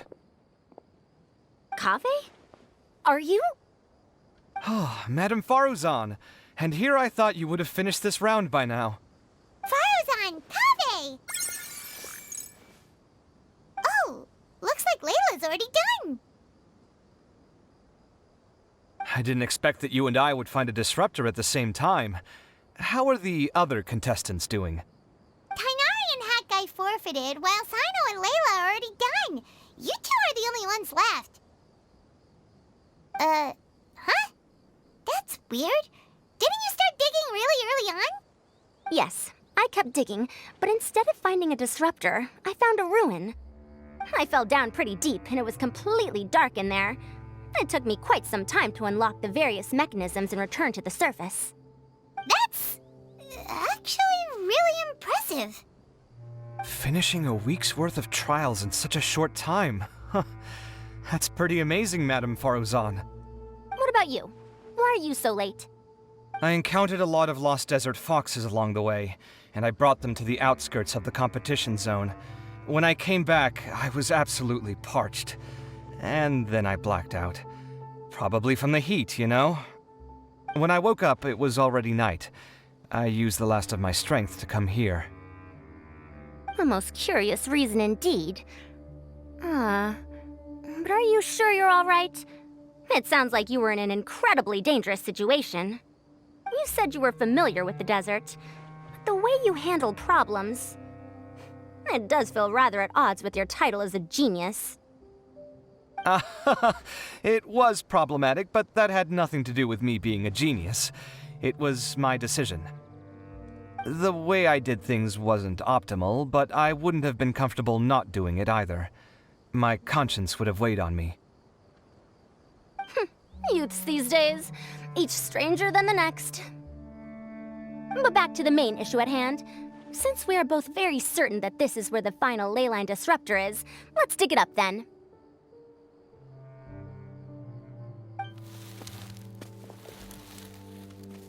Well, this is indeed it. Of that there is no doubt. But how shall we count the score this time? What is it, youngster? You seem relieved. Oh, nothing. I was just thinking that this round's finally over. There shouldn't be any more innocent creatures getting wrapped up in danger. As for the points, I guess we can draw lots again later. I can't think of anything better. Alright, in that case, let's all head back to Aru Village. Paimon thinks you'll both need some water and rest.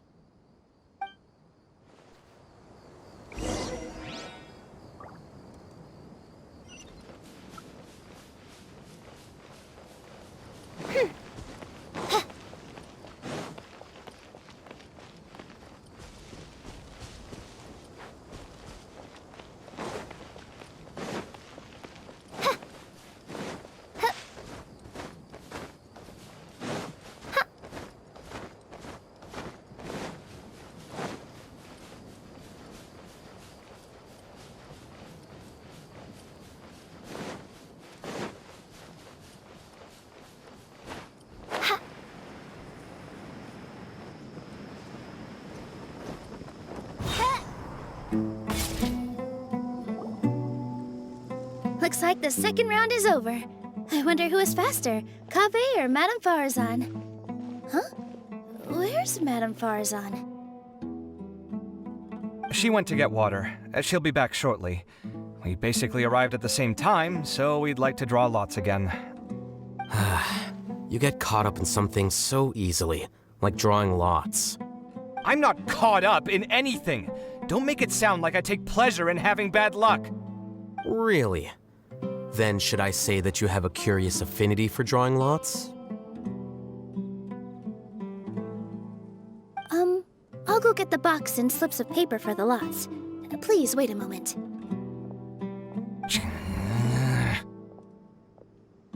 Oh, here we go again. Let's see how I fare.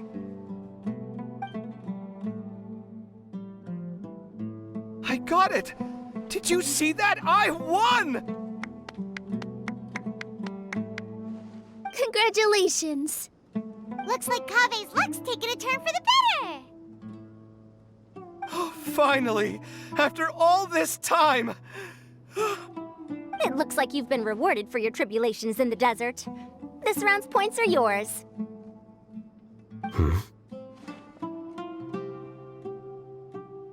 And with that, our second round is done. Sino, Layla, and Kaveh are our victorious contestants. As for the current standings, let me see. Sino and Layla both have 4 points, putting them both in first place. The rest in descending order are Tainari, Farazan, Kaveh, and Hakai. The next round will be the final one. Please rest up before then, everyone.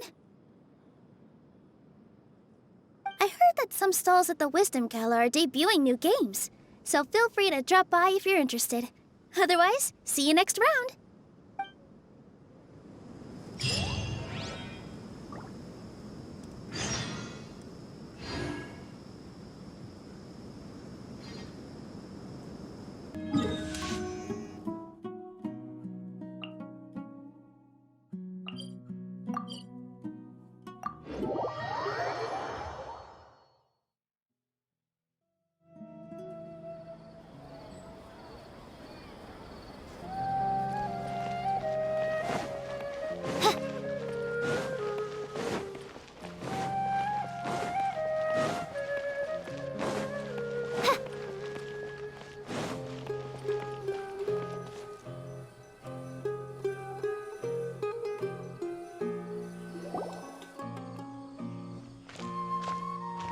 It feels like something's been on your mind this entire time.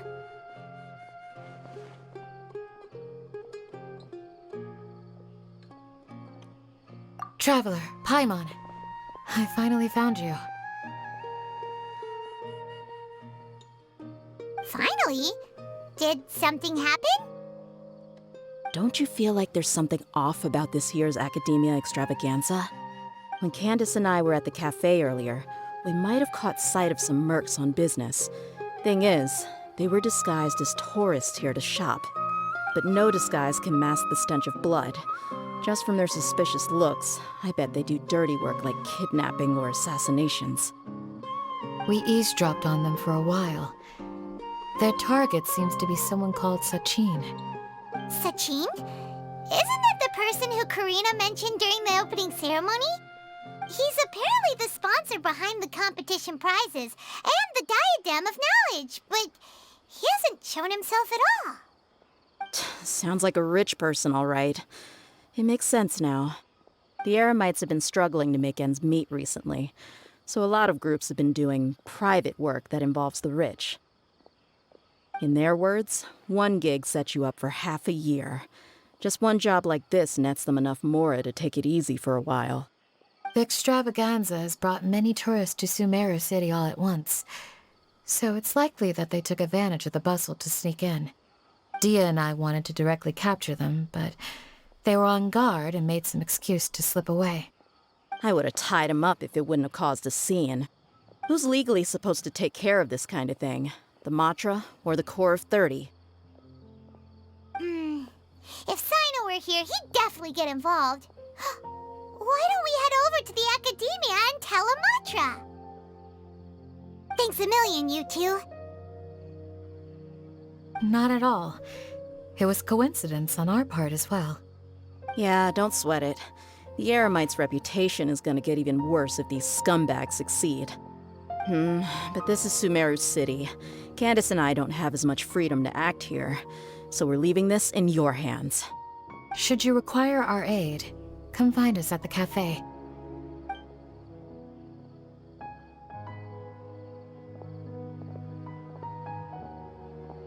Paimon's noticed that something's bugging you. Is it the extravaganza? 'Cause Paimon's starting to think that there's more than meets the eye here, too. But thinking like this isn't doing anything. Let's just go find Amatra.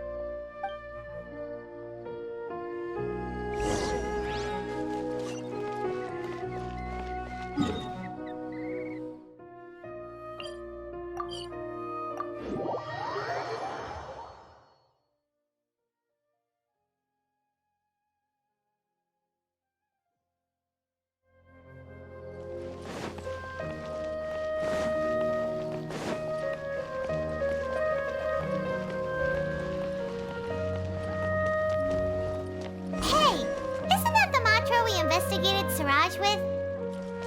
Arav, wasn't it? Let's go talk to him. Hello, both. It's been a while. Do you have any issues to report? Someone's planning to kidnap Sachin. Goodness. Though I suppose it's not all that surprising. The growing popularity of the extravaganza has given him quite the reputation boost as its sponsor. He's seen as one of these super rich types. Well, since he's got a target on his back now, shouldn't you send some people to protect him? To tell you the truth, we've thought about doing just that. However, Sachin apparently prefers to spend most of his time out doing field work, and hardly ever comes back to Sumeru City. No one has been able to contact him. Our only lead is something he once said. Each time the Inter-Darshan championship is held, I will be watching from close by to choose a suitable person to inherit my estate. Assuming he remains committed to that promise, then he must be right here in the city somewhere. I suspect that the Eremites in question must have heard about that as well, and decided to come here and try their luck. So they shouldn't know where Sachin is either, right? I would assume not. Anyway, Mahamatra Saino is still on vacation, so I'll handle this. Don't you worry. A couple of kidnappers aren't gonna get very far in Sumeru City these days. I have my ways of forcing them out into the open. All of that said, if you're interested in Sachin's story, why don't you try tracking him down as well? The sooner we ascertain his whereabouts, the quicker we can act to ensure his safety. I mean, you could task all the Matra and the whole Core of 30 with someone's protection, but if the client doesn't show themselves, there's nothing we can do to help them. Fair point. Guess we should start searching for him too, but where should we start? None, I'm afraid. He's never committed any crimes or broken academic protocol, so we don't have a very detailed file on him. I've heard that Alhaitham has now stepped down from his post as acting Grand Sage and is back to being the scribe again. Maybe it's worth checking to see if he knows anything. Good idea! Okay, we'll head back to the extravaganza venue and see if we can find him.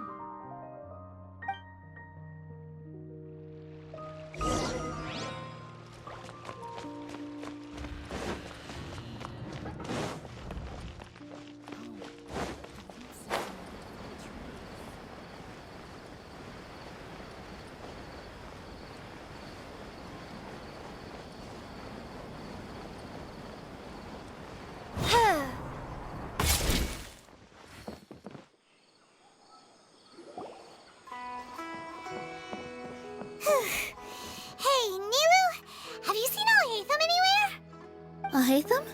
Why, what is it? We're trying to track down someone and we need him to pull up some records for us. Oh, I see. Sorry, I don't know where he went. He's always the first to leave after the competition ends, and he never tells anyone where he'll be going. Huh. Yeah, actually, that sounds about right for him. Let me think. To be honest, he doesn't seem very interested in the extravaganza, so he probably doesn't stick around longer than he has to. To him, being a commentator is just extra work he was roped into. Do you guys know of any places he'd go after work? There's still one more round to go. Would he really go to a tavern in the middle of the competition? Oh, here's a thought. Maybe he just went straight home. Paimon remembers that his house isn't that far from here, so we might as well check it out.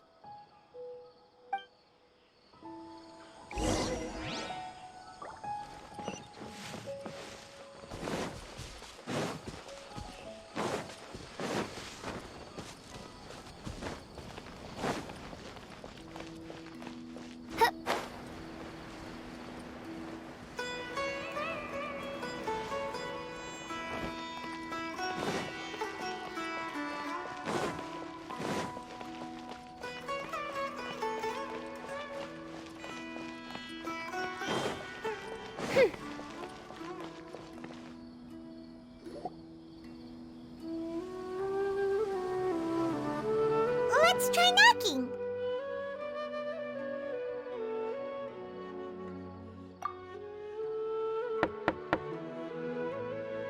No answer? Maybe no one's home. Hello? Alhaitham? Are you in? We need your help with something. Oh, it's you two? Oh, Kaveh, you're home! Come on in, I'll get the door for you.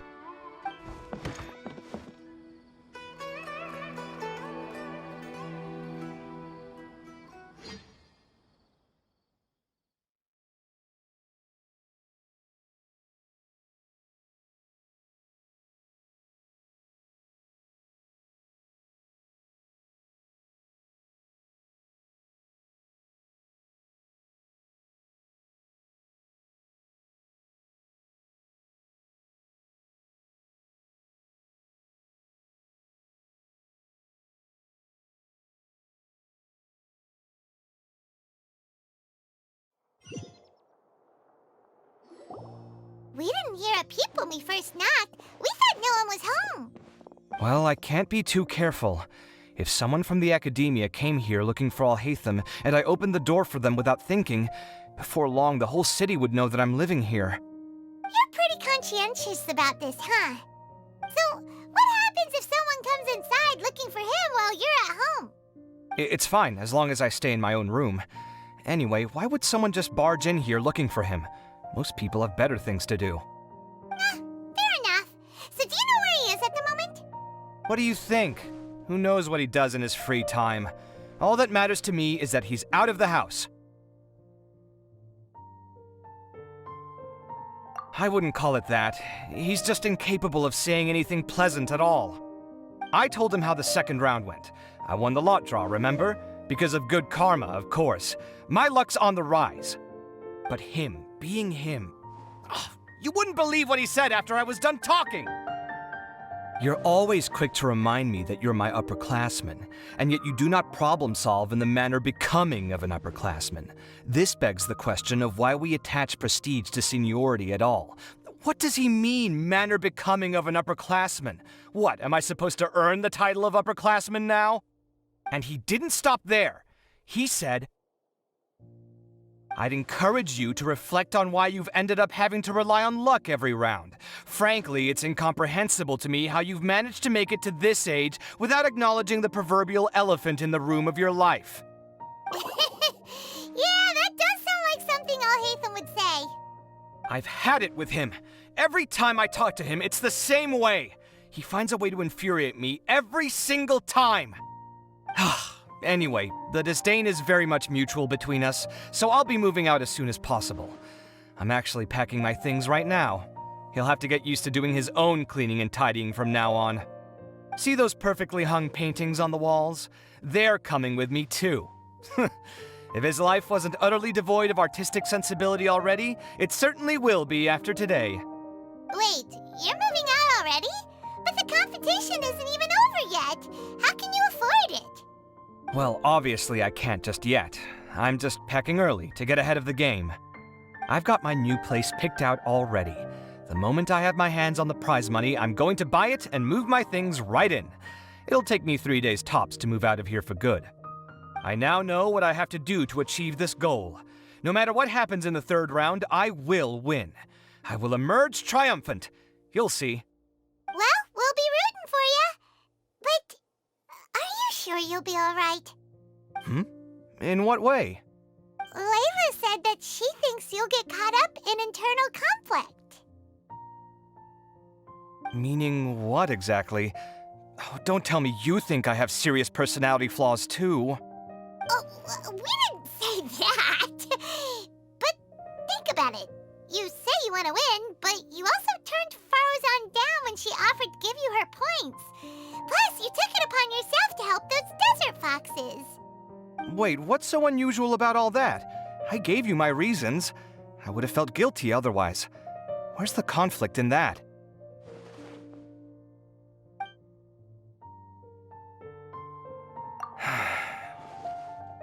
Well, when you put it like that, yes, why indeed? It's a good question. I guess it's just in my nature.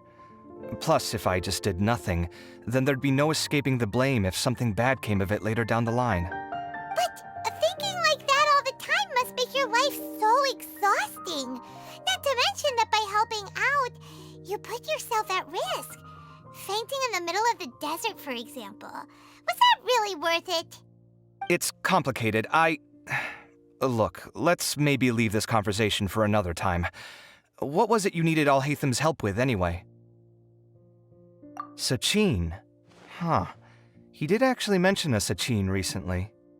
I remember he brought a few documents home that day. He was thinking out loud as he looked through them, making some notes and doodling as he went. He even suggested that I should take a look, but I didn't. Give me a moment. Let me go find them.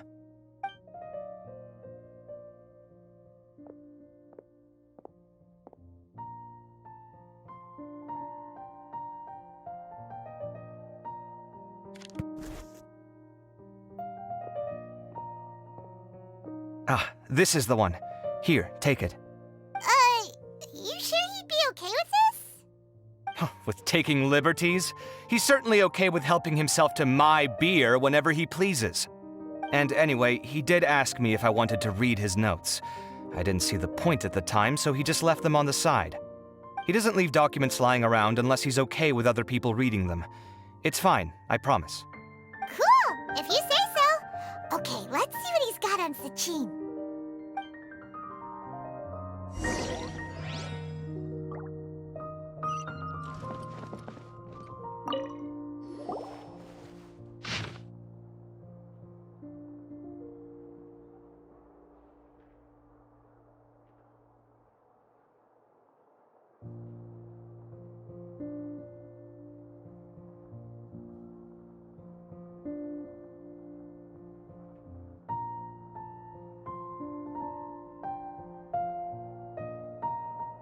That was a lot of information. Paimon's getting a headache. So, to sum up, Sachin put the academia in charge of managing his estate and went off to do research, right? He even said that if he really liked one of the contestants, he wouldn't just give them a reward, but his entire estate as well. Oh, that must be worth heaps and heaps of mora. What? Are you serious? All of Sachin's wealth, that's more than I could spend in a lifetime, surely. Heck, if I got chosen, I'd be able to pay off all my debts, then buy a new place, and still have cash to burn. I could build another Palace of Alcazar's Array, except this time, I'd make it 10 times bigger. Oh, then there's that new project in Port Ormos, of course. The bridge renovation. To do it properly would take upwards of... Hey, snap out of it! You're getting way ahead of yourself there, mister! You're right. First I need to focus on winning and moving out of this place. Huh? Wait a moment. There's a loose slip of paper tucked in between these pages. Did Alhaitham write this? It looks like he was jotting ideas down as he was thinking things over. Let's see. Two phrases have been circled. Sachin, dead or alive, unknown. And diadem of knowledge. Some of this stuff is just plain incomprehensible. Is this written in some other language? Let me see. Huh. I recognize this script. Give me a second. Lofty ideals may provide no defense at all against nihilism, but perhaps little decisions can. That's a rough translation anyway. I can't guarantee it's 100% accurate. There's another smaller line of text underneath. Why would he bring that up? Wow, it's so cool that you can actually read this script! We worked together on a project once when we were students. The title was Decoding the Runes and Architectural Philosophy of the Ruins of King Deshret's Civilization. I had to familiarize myself a little with this script at the time. Oh, interesting. So, any idea what Alhaitham meant by all this? Who knows? The way his mind works is one of the great mysteries of the world. Fair enough. Well, guess we've learned all we can here. Yeah, he better catch those crooks. But until then, let's just head out for a stroll.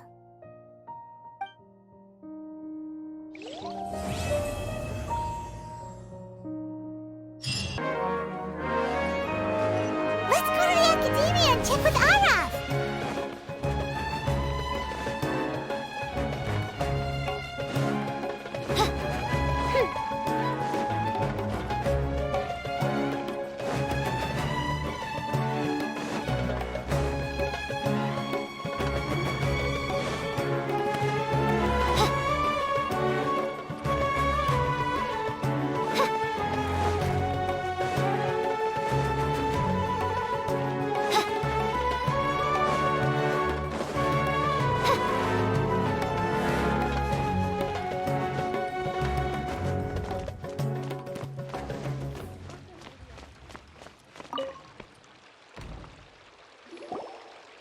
You're here. Sorry, I was just about to send someone to inform you. I only just finished interrogating the suspects. What did you find out? Well, lots of unexpected details, let's put it that way. The mercs themselves were surprisingly easy to catch. We just had someone dress up as Sachin and they took the bait. But then it starts to get messy. During the interrogation, we learned that they were hired by Sachin's own child. What? Why would someone want to kidnap their own father? What's up with that? It's anybody's guess at this point. In any event, apparently the guys we caught are just the tip of the iceberg. Most of them are still snooping around outside the city. We're diverting manpower as we speak to try and round them all up. Would you like to come along? Sure! Let's go get to the bottom of all this!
Sure this is the right place?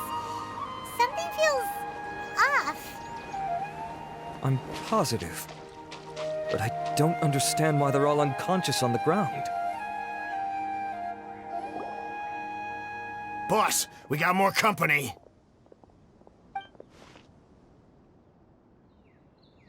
Look, we were just doing what we were paid to do. You're punishing the wrong people here. You want the real culprit? It's this guy. He hired us to kidnap Sachin. What happened? Who beat you all up? Wait, you mean you aren't with them? With who? Who did this? First there was this flying brat. Didn't bother asking any questions, just started throwing punches. After that, some guy wearing green came along and interrogated us for a bit. I've got the confirmation I needed. This is the one who masterminded this whole plot. Jawani, Sachin's son. If you have any questions for him, now's your chance to ask them. When you're done, I'm arresting them all and taking them back to the Academia for further interrogation. So why did you hire people to kidnap Sachin? What do you think? 20 years ago, he upped and left to go and live a carefree life, not giving a second thought for my welfare. As if that's not bad enough already, he went and put his entire fortune in the care of the Academia, along with a contract saying that one day he'd pass it all on to a genius he admired. That's my inheritance, by rights. You expect me to sit back and watch it go to someone else? If he won't give me what's mine, I'll just have to take it from him.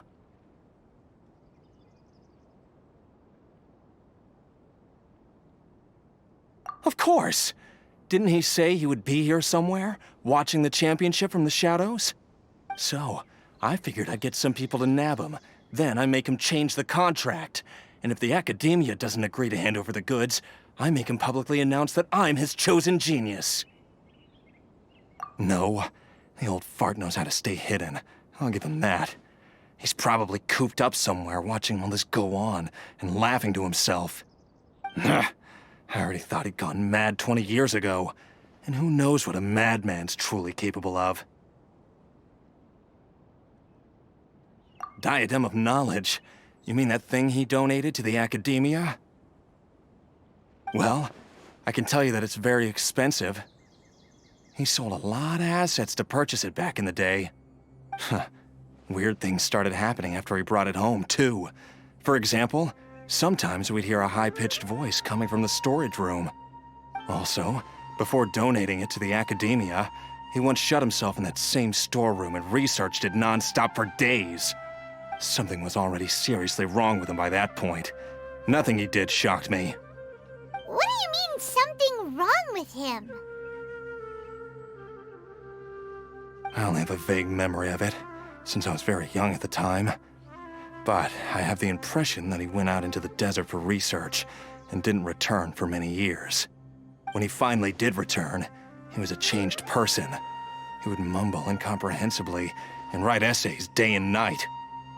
I asked if I could see what he'd written, but he chased me out of the room. Later, he went out somewhere and took his written essays with him. When he got back, he signed his contract with the Academia. Part of me wonders whether he'd already stopped being my father by that point. Perhaps the man we called Sachin was a demon from the desert who was wearing his skin. Okay, you can stop now. You're creeping Paimon out. You can believe me or not. Doesn't matter to me. I told you all I know. But if you do see Sachin, tell him this for me. Whatever it is that he's researching out there, he'll always be garbage in my eyes. You finished? In that case, come with us. Well, we finally caught the guy behind all this. Thanks for providing us with the critical information. Do you still have any lingering concerns? Yeah! Al-Haytham's notes do mention that item. Scribe Al-Haytham looked into this matter. Understood. Well, if you believe there to be an issue with the diadem, I'd suggest contacting the organizers and getting them to pause the competitions while we investigate. That makes sense. Okay then, let's get back to the venue. We need to tell Karina what's going on.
finally back.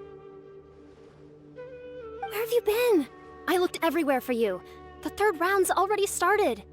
We were out capturing some bad guys who wanted to kidnap Sachin. But that's not important right now. We think there might be something wrong with the Diadem of Knowledge, and we'd like to investigate it. The diadem? That seems unlikely. The Diadem of Knowledge has been used in every extravaganza over the last 2 decades, always without incident. Why has this come up now? This is pretty serious. Let me think. Okay, here's the situation. The diadem is currently in Mount Ima Forest. We moved it there before the third round began. In the third round, contestants have to go into Mount Ima Forest, find the diadem, bring it back, and place it on the stand. The first person to do this gets 4 points. Considering how close the scores are between our contestants, whoever wins this round is very likely to be the winner of the whole competition. As such, I suspect competition to be very fierce. You might not make it in time.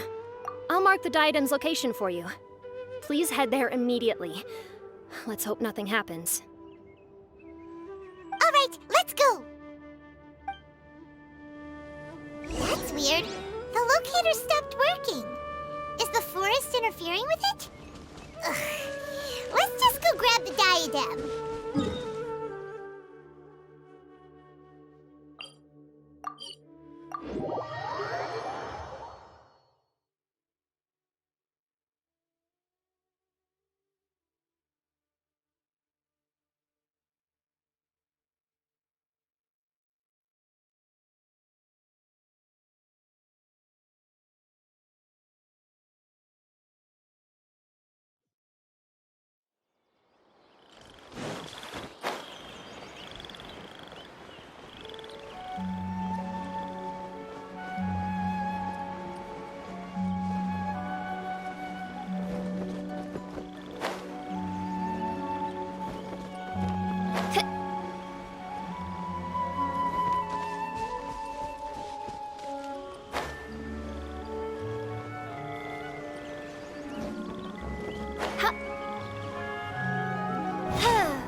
Uh-oh.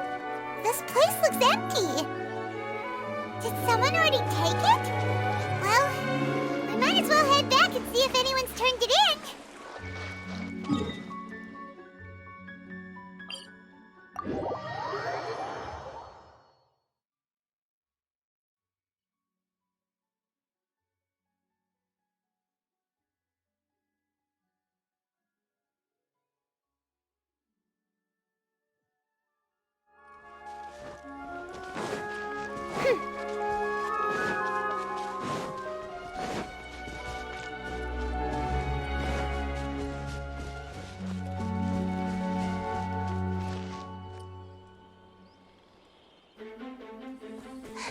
Oh, looks like Layla has seized the diadem.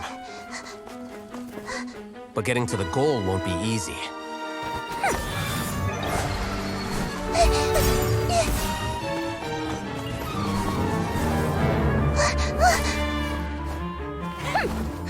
That guy enters the fray.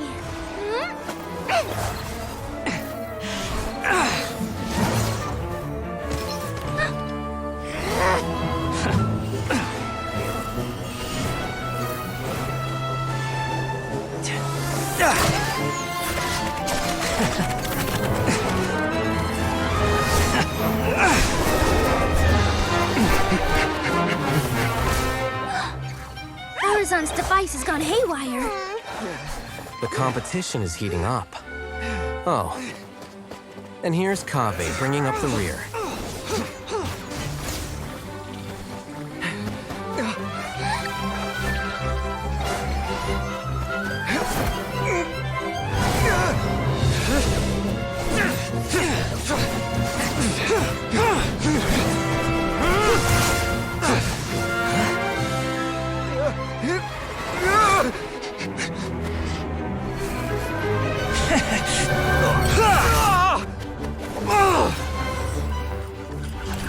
It's Kaveh's toolbox! Throwing the diadem to its owner!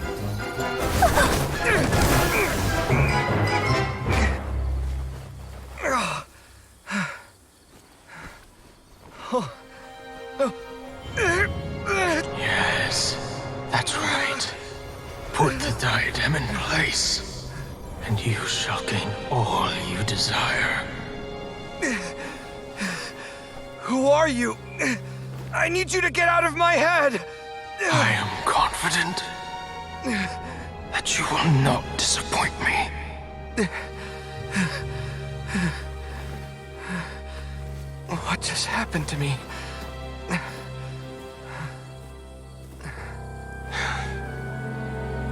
Something's wrong.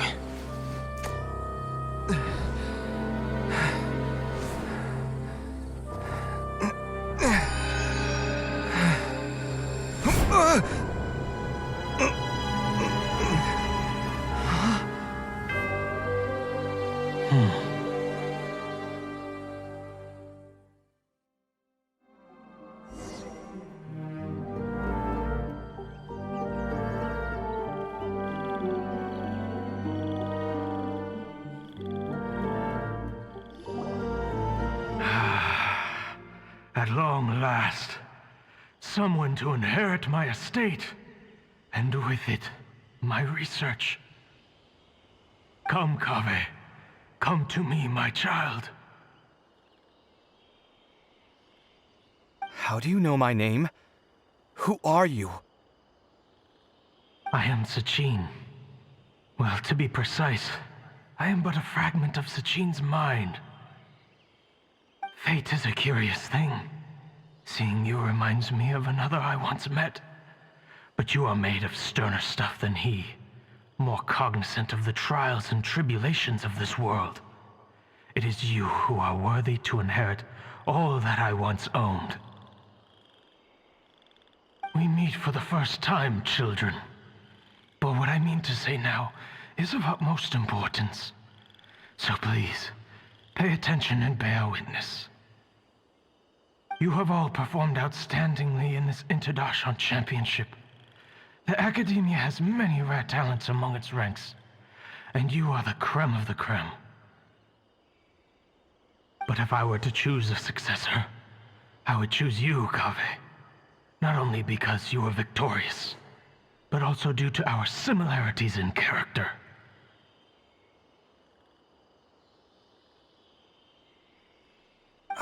Me? Similar to you? Why, yes. Both of us have the misfortune to be idealists, and that is the source of our misery. 28 years ago, I came to the desert and lived there for 8 full years. What do you think I saw there? Alas, endless strife and slaughter.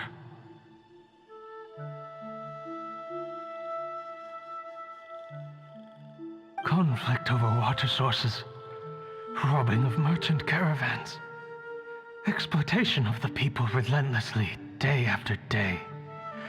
Beyond the wall of Samiel lay a completely different world from the one I knew. The things I witnessed there tormented me greatly. I wished desperately to find a way to save them. So, did you find a way?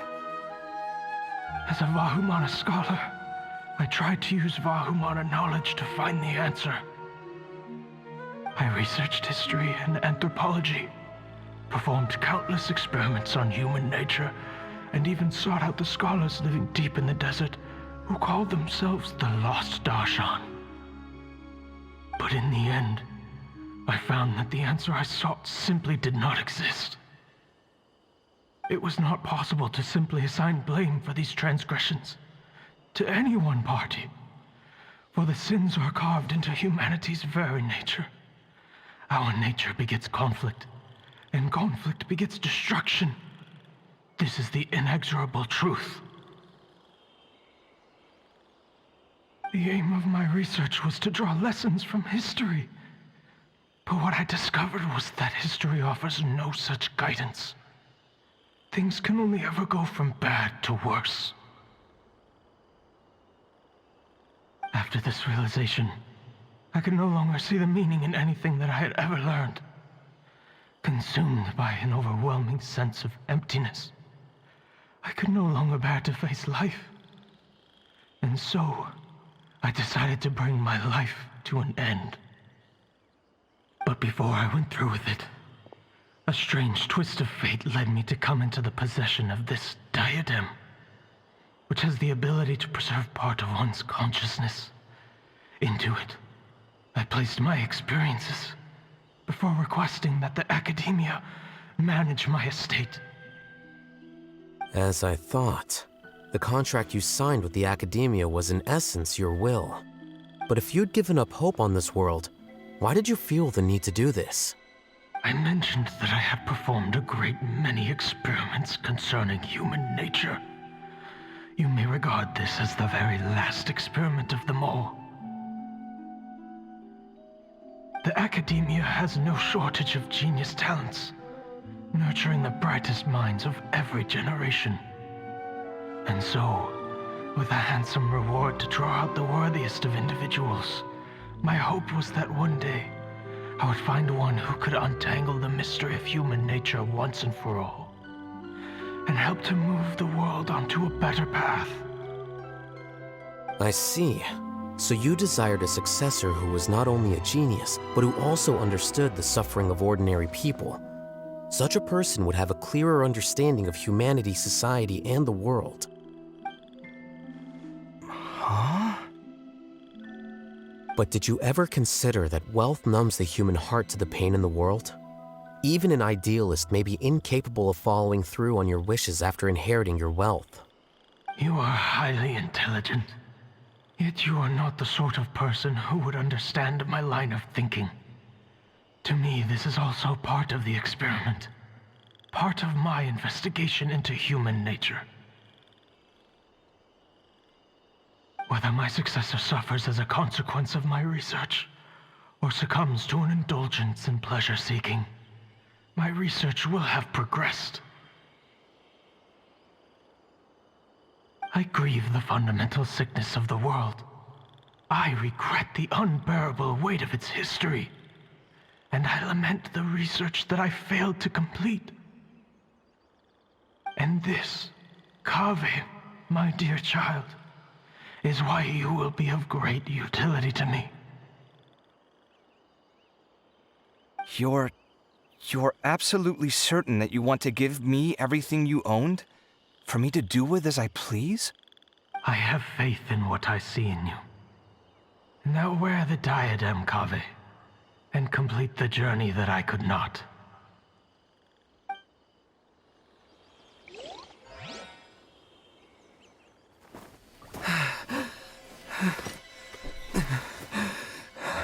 Will the verdict I reached cause you suffering? Or will this newfound wealth numb your heart?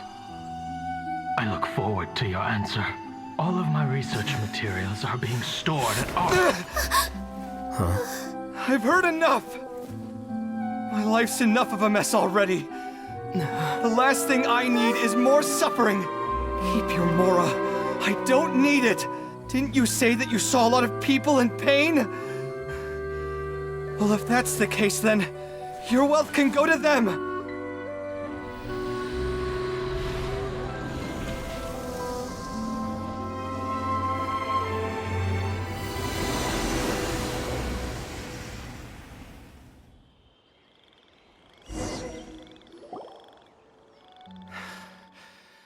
I guess that'll be the end of that. Kaveh. Are you all right? Any physical discomfort? I'm fine. Thanks, Tainari. Don't worry about me. Don't push yourself too hard. Kaveh.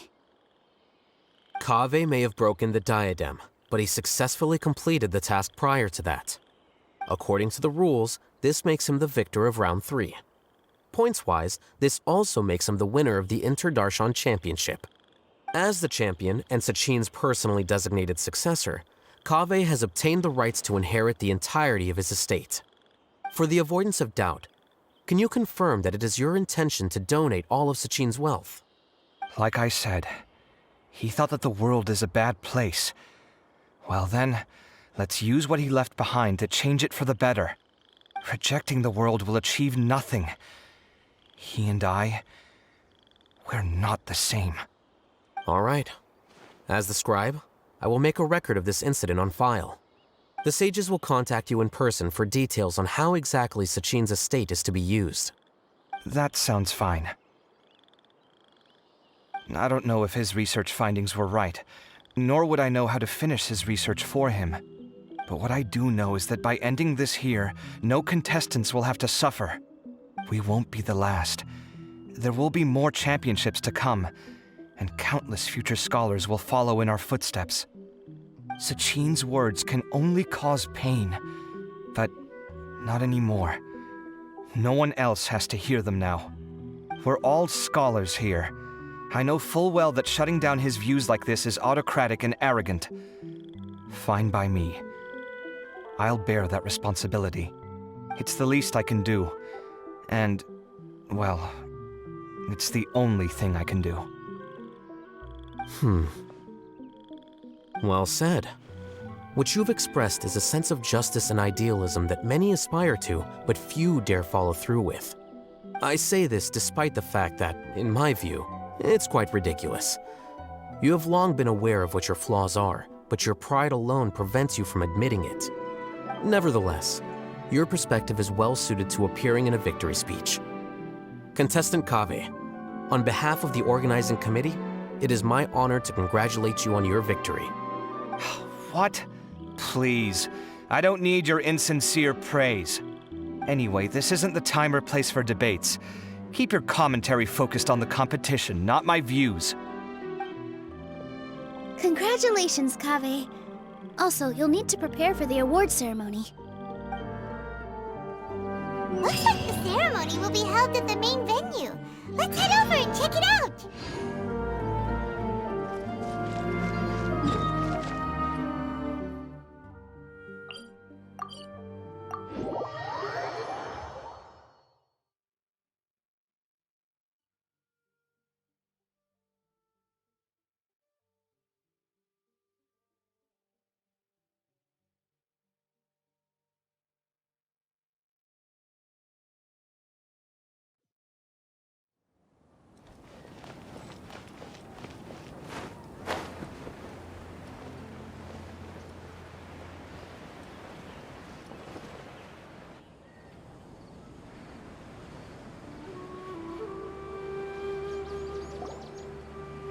Thank you all for your excellent performance.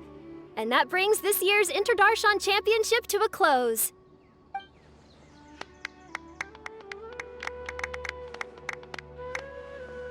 Finally, it gives me great pleasure to invite our champion, Kaveh, to the stage to receive his award.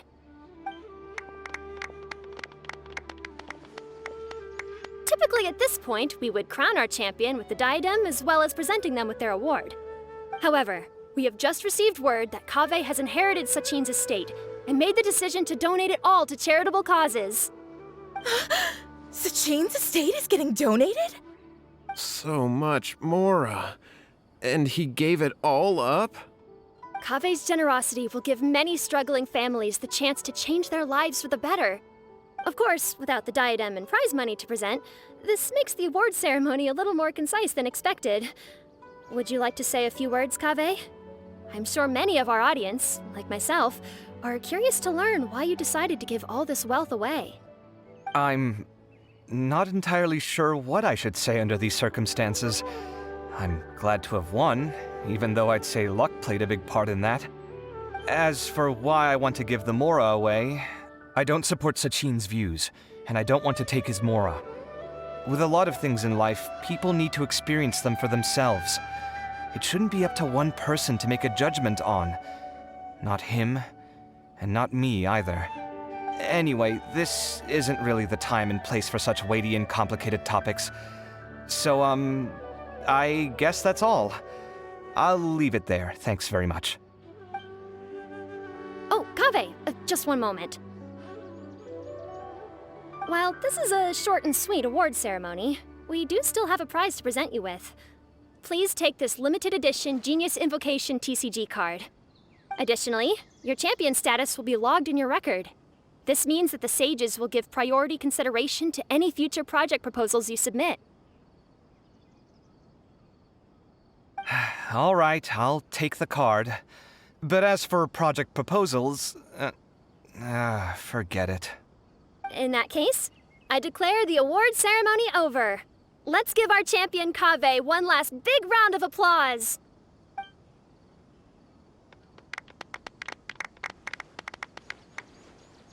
I still don't really get it. The sum of Mora would have been enough for me to live in luxury for my entire life.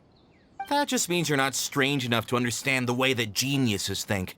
Come on, we've still got the whole Wisdom Gala to explore.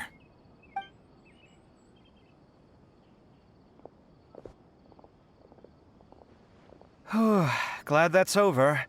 I think I'm quite good at giving speeches, but this one was just so tiring. Do you mean that you're still exhausted from the competition?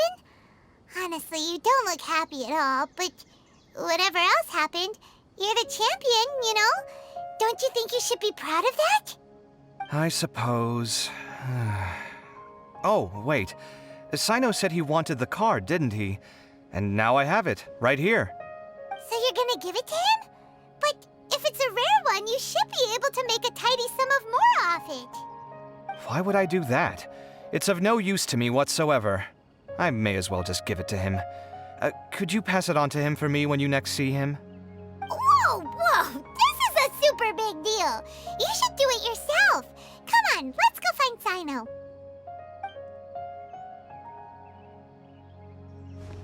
Huh? But I was gonna rest for a while longer. Hey, stop pulling my hair!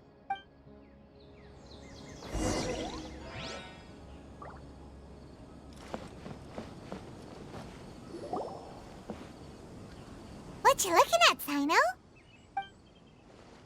I'm still thinking about the Sachin issue. What brings you here? Well, they gave me this limited edition Genius Invocation card, and I figured you'd have more use for it than I. But it's a limited edition. Are you sure you want to give it to me?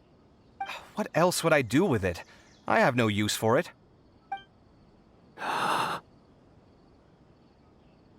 But it's limited edition. Kaveh, are you in trouble? You don't have to do all this. Just tell me what's wrong and I will help. Oh, that's not what I meant at all. Yes, I have all sorts of problems, but that has absolutely nothing to do with this card. I'll figure my own issues out by myself. All right. In that case, I accept your generosity. But now that I realize that you have no concept of its value, I cannot simply take it from you. How about this? I shall buy it from you at a fair price. Namely, the price that the previous limited edition card sold for. Oh, come on. It's just one card. How much could it really be worth? 1 million more at the very least. Huh? How much? 1 million more? If you feel that's too low, I can go a little higher. 1 million mora for a card? But you already have a whole bunch of these, shiny ones, don't you? I saw your deck last time we played. Not every card is this valuable, and some cards are exquisitely designed, but not rare. Huh. Well, I guess they must pay you plenty to be General Mahamatra if you're splashing out on things like this. But really, it's fine. I'd feel bad taking mora from a friend. Don't feel bad. I save a lot. I can spare the mora for this card. You don't spend all your savings on your hobbies, do you? You should watch that, you know. You definitely don't want to end up borrowing money in a moment of impulsivity. Living with debt is miserable. Sounds like you're speaking from personal experience. I guess you've been through a lot? I don't want to talk about it. In that case, maybe you're the one who should be listening to your advice. In any case, I, Sino, will take this precious card, and it shall join the deck of destiny. Kaveh, come with me in a few moments to collect the mora. Thanks to you, I have achieved my goal for participating in this tournament. All right, if you insist. Far be it from me to refuse your courtesy any further. Well, at least I'll be able to keep on top of my bills this month. Maybe I'll even have some left over. In fact, let me treat you all to a meal later. Bring Tainari and Kale, too. Well, this is what they call all's well that ends well. Paimon wonders how the other contestants are doing. Let's go check in with them, shall we? Since we're guest commentators and all.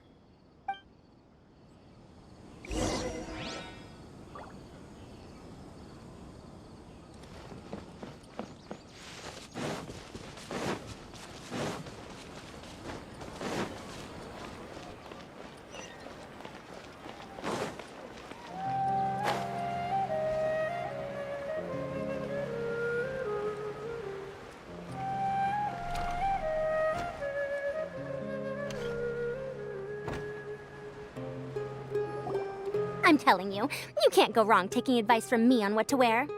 Back in the day, my fashion style was considered cutting edge by everyone in the academia. Really? Well, then, sure, Madame Farazan. Maybe you could pick out a few fashionable outfits for us. Farazan! Nilu! Even Dia and Candace are here! What are you all up to? Candace and I bumped into these two while we were strolling through the streets. Madame Farazan here is pretty friendly. When she heard that we were buying clothes, she decided to give us some help. I don't really see anything I'm familiar with. Never mind. We can purchase some textiles and make the clothes ourselves. Let's go with the plain fabric as our base, and embroider red and pink flowers on. Oh, and some green leaves. Oh, wait a sec. You sure that's the latest style? That sounds a lot like what the older folks back home would wear. Don't worry. This style is a timeless classic. No thanks. This is actually sounding pretty weird. Wait. Madame Farazan's right. That style is a classic and used to be mainstream fashion. But these days, there are some other options too. If you don't mind, how about I pick some clothes out for everyone? It's not often that we get to meet up, especially since Candace rarely makes it to Sumeru City. Also, I know a few places where I can get a great bargain. Sure. I'm happy to leave it to you. I'll come with you to have a look. One always has to keep on top of what the youth of today are into. Madame Farazan? Come quick! She's over here! Who are you? We're new in the academia. We saw all the amazing things you did during the competition. Do you have any classes we could sign up for? Of course I do. And you're both very welcome to join. That's great! We can't wait. What's your area of research? Precision mechanics? I'm from Haravatat. Huh? But you seem like an expert in machines. Wait, sorry. I remember now. You were representing the Inter-Darshan in the championship. Oh, their classes are so boring, though. I'm sorry, ma'am. Let me know if you run any other classes in the future. I'll be there. I knew it. What about you? Aren't you going to leave with your friend? I think you're amazing, Madame Farazan, and I'd like to learn from you for a while, if possible. I can take the class you're teaching as an option, even though cross-Darshan lessons might be a little tough to arrange. But I look forward to learning from you. I see. You're a good egg, child. Don't worry. Study under me, and I promise you, you will get the best teaching available. Thank you so much, ma'am. Well, I won't disturb you any further. See you in class.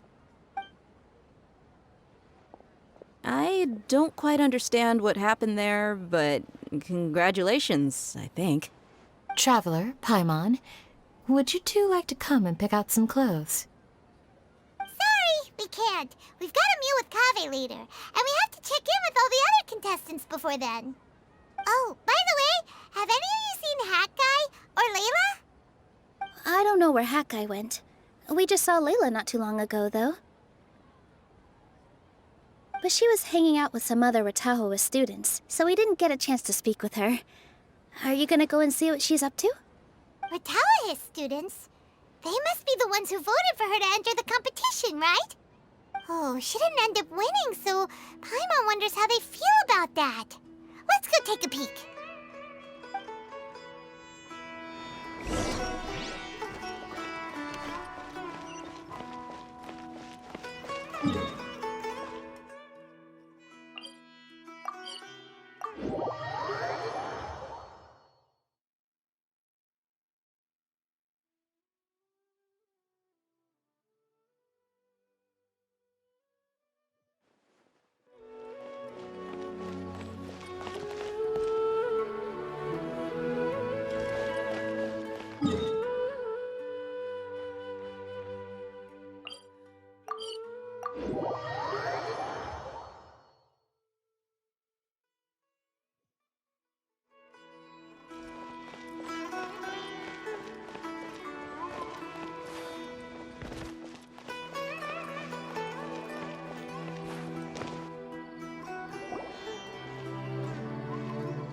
I'm sorry, everyone.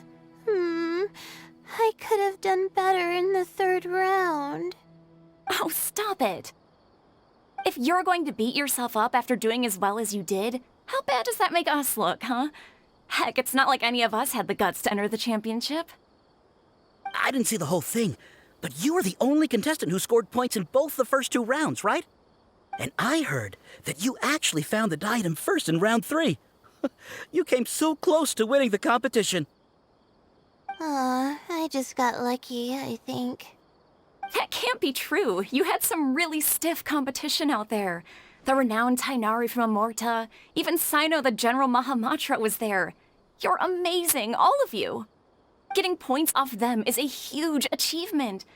The way I see it, people aren't exaggerating one bit with the nicknames they give you. You are a genuine genius. Aw, thanks a lot. But I really don't think I qualify as a genius. In the second round, for instance, I dozed off and somehow found myself beside the device when I came to. Ah, come on, don't be so hard on yourself. We've decided we're taking you out to celebrate, and that's final. Let's go. Cheer up, Layla. The rest of today's all about you. Looks like things are going well for Layla. This is great! We haven't seen Hat Guy since the end of the competition. Oh well, it's almost mealtime. We'd better go meet up with Kaveh and Sino now.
Are you sure you have enough to cover this?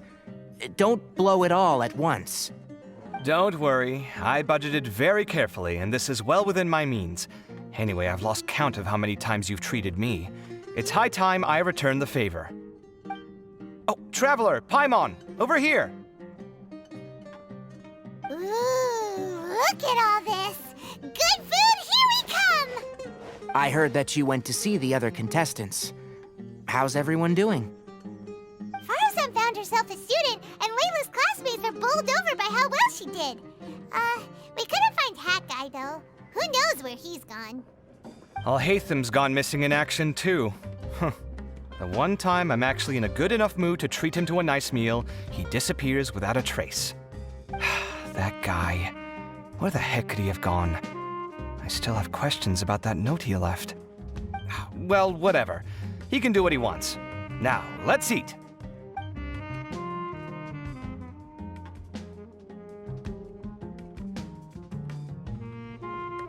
You shocked me a little when you hurled the diadem to the ground.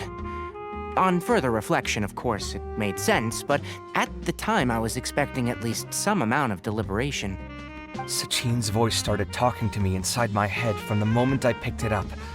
I could feel his emotions, too. It was a mix of despair and horror swirling around inside my mind. He bombarded me with his ideas relentlessly, like he was trying to brainwash me. It gave me a splitting headache that only got worse as he went on. Like I was saying at the time, his views are not necessarily completely without value. But if all his research does is lead to misfortune, then we're probably better off without it. If his forbidden research were to spread in a harmful form and cause people to suffer, the Mantra would step in and ban it. I think you did the right thing. I suppose another way to approach it would have been to claim that you agreed to inherit his research, but give up the research as soon as you've inherited the wealth. But that wouldn't have been your style. I won't comment on his theories or experiments, but I don't believe that he was careless in his choice of candidate. He chose you. That means he knew what he was doing. Perhaps. I just think that if you accept someone else's things, you should honor their wishes. That's a good thing. It means that you have integrity. Thank you, oh my god, thank you. See, you get me, Kale. It's a good thing Alhaitham isn't here right now. He'd be quick to explain why you're wrong. Seems like you always include him in the conversation, even when he isn't here. Yep, no dinner with Kaveh is complete without a few words about Alhaitham. I sense that Alhaitham has in fact been here with us all along. He's here? Where? Why didn't you tell me?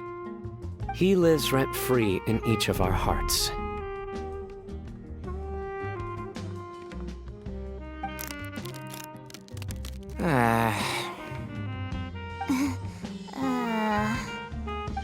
That was horrifying. It literally sent chills down my spine. Good thing you didn't say that before we started eating. That would have killed the mood in a heartbeat. All right, enough about Alhaitham. Tainari, did you achieve what you wanted out of the championship? I did, in the first round, in fact.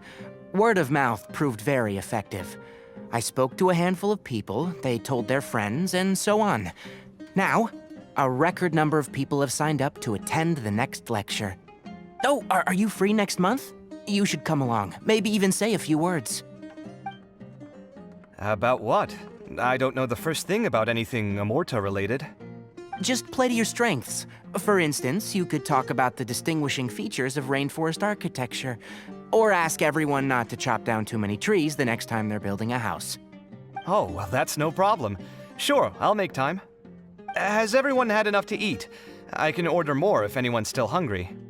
I'm full. Thanks. Paimon's super full, too. If only we could eat like this every day. Yeah, we should do this more often. Work will always be there, but seeing friends is important too. This is a good restaurant. Let's definitely come here again. Sounds good. We should pick a few other places as backup options, though. There are other good places around here, too? Oh, and don't forget to invite us if you go. There's nothing we love more than good food. Kaveh, do you have plans after this? I was thinking of maybe going to the academia for some alone time. Nothing set in stone, though. Why do you ask?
It looks like this Inter-Darshan championship's a wrap. All that stuff with Sachin and the diadem got sorted too. Have you still got anything else on your mind? Oh, right.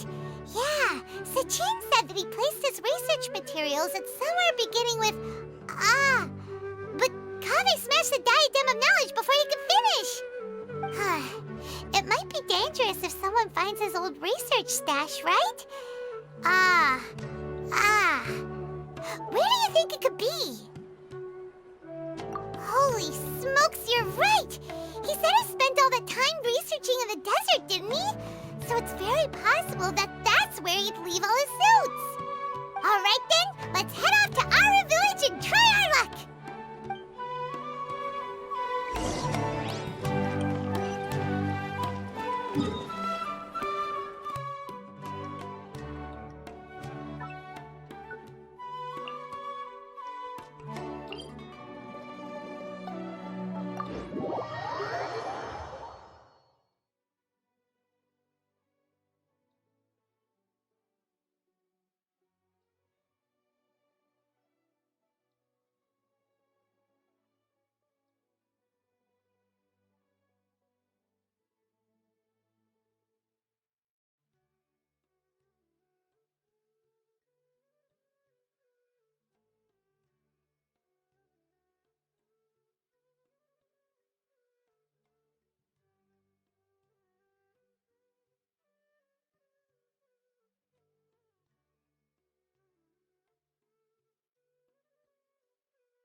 Didn't expect to run into you here.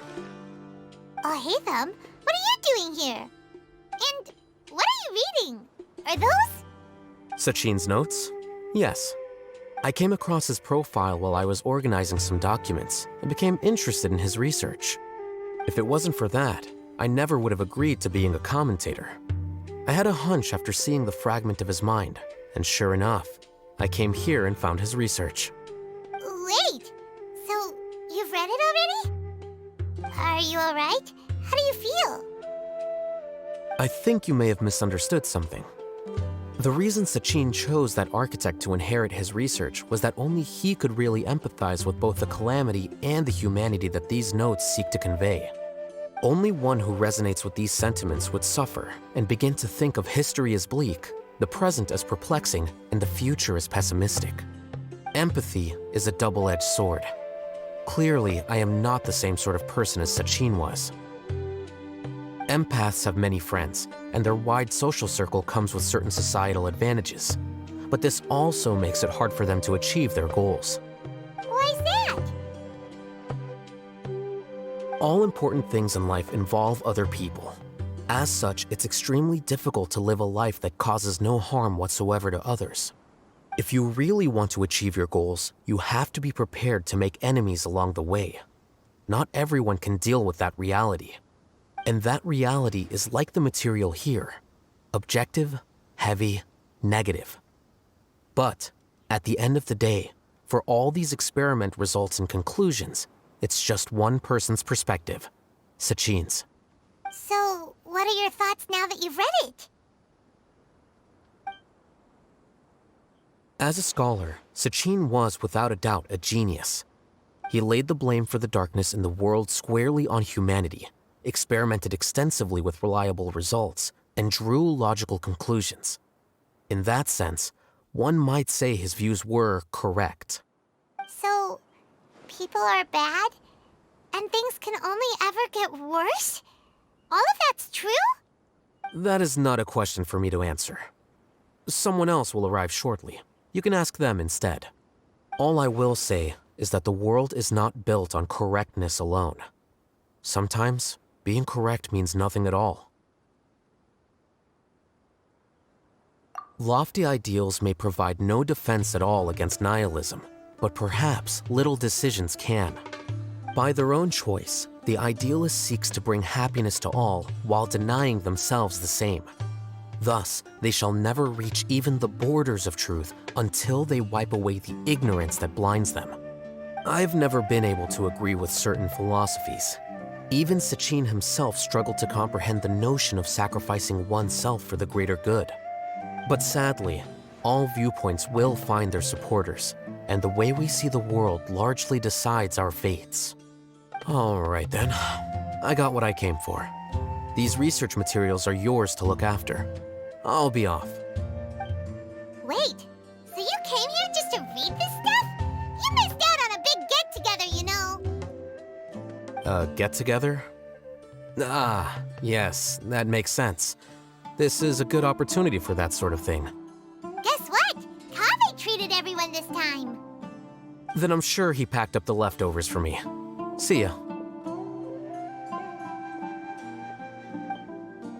And there he goes. Well, seems like he really wasn't affected by this research. He said that someone else would answer our questions. Who do you think that'll be?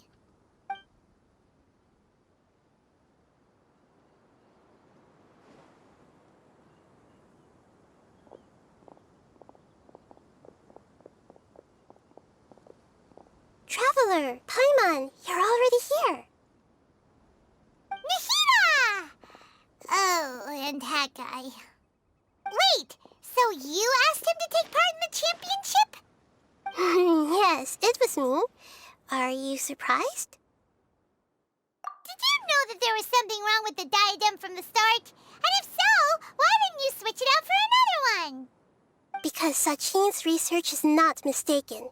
He spent his entire life researching this topic, and these materials are a result of that. These are the crystallization of his wisdom. Yes, I was worried that the material might cause some disruption, but I didn't want to wipe away all his hard work searching for the truth. So instead, I had Hat Guy here help me keep an eye on things. Seriously? I think you can stop calling me that now. Why? Don't you like it? Well, anyway, if Sachin's chosen successor hadn't been able to handle his research, or if it had brought pain to more people, he would have intervened at a suitable moment. And after all that, the person Sachin chose turned his nose up at his life's work. Pretty hilarious. I was also hoping that this could be an opportunity for you to learn how to interact with people normally. But it looks like that didn't work out. That wasn't necessary. I'm still paying you back for your help.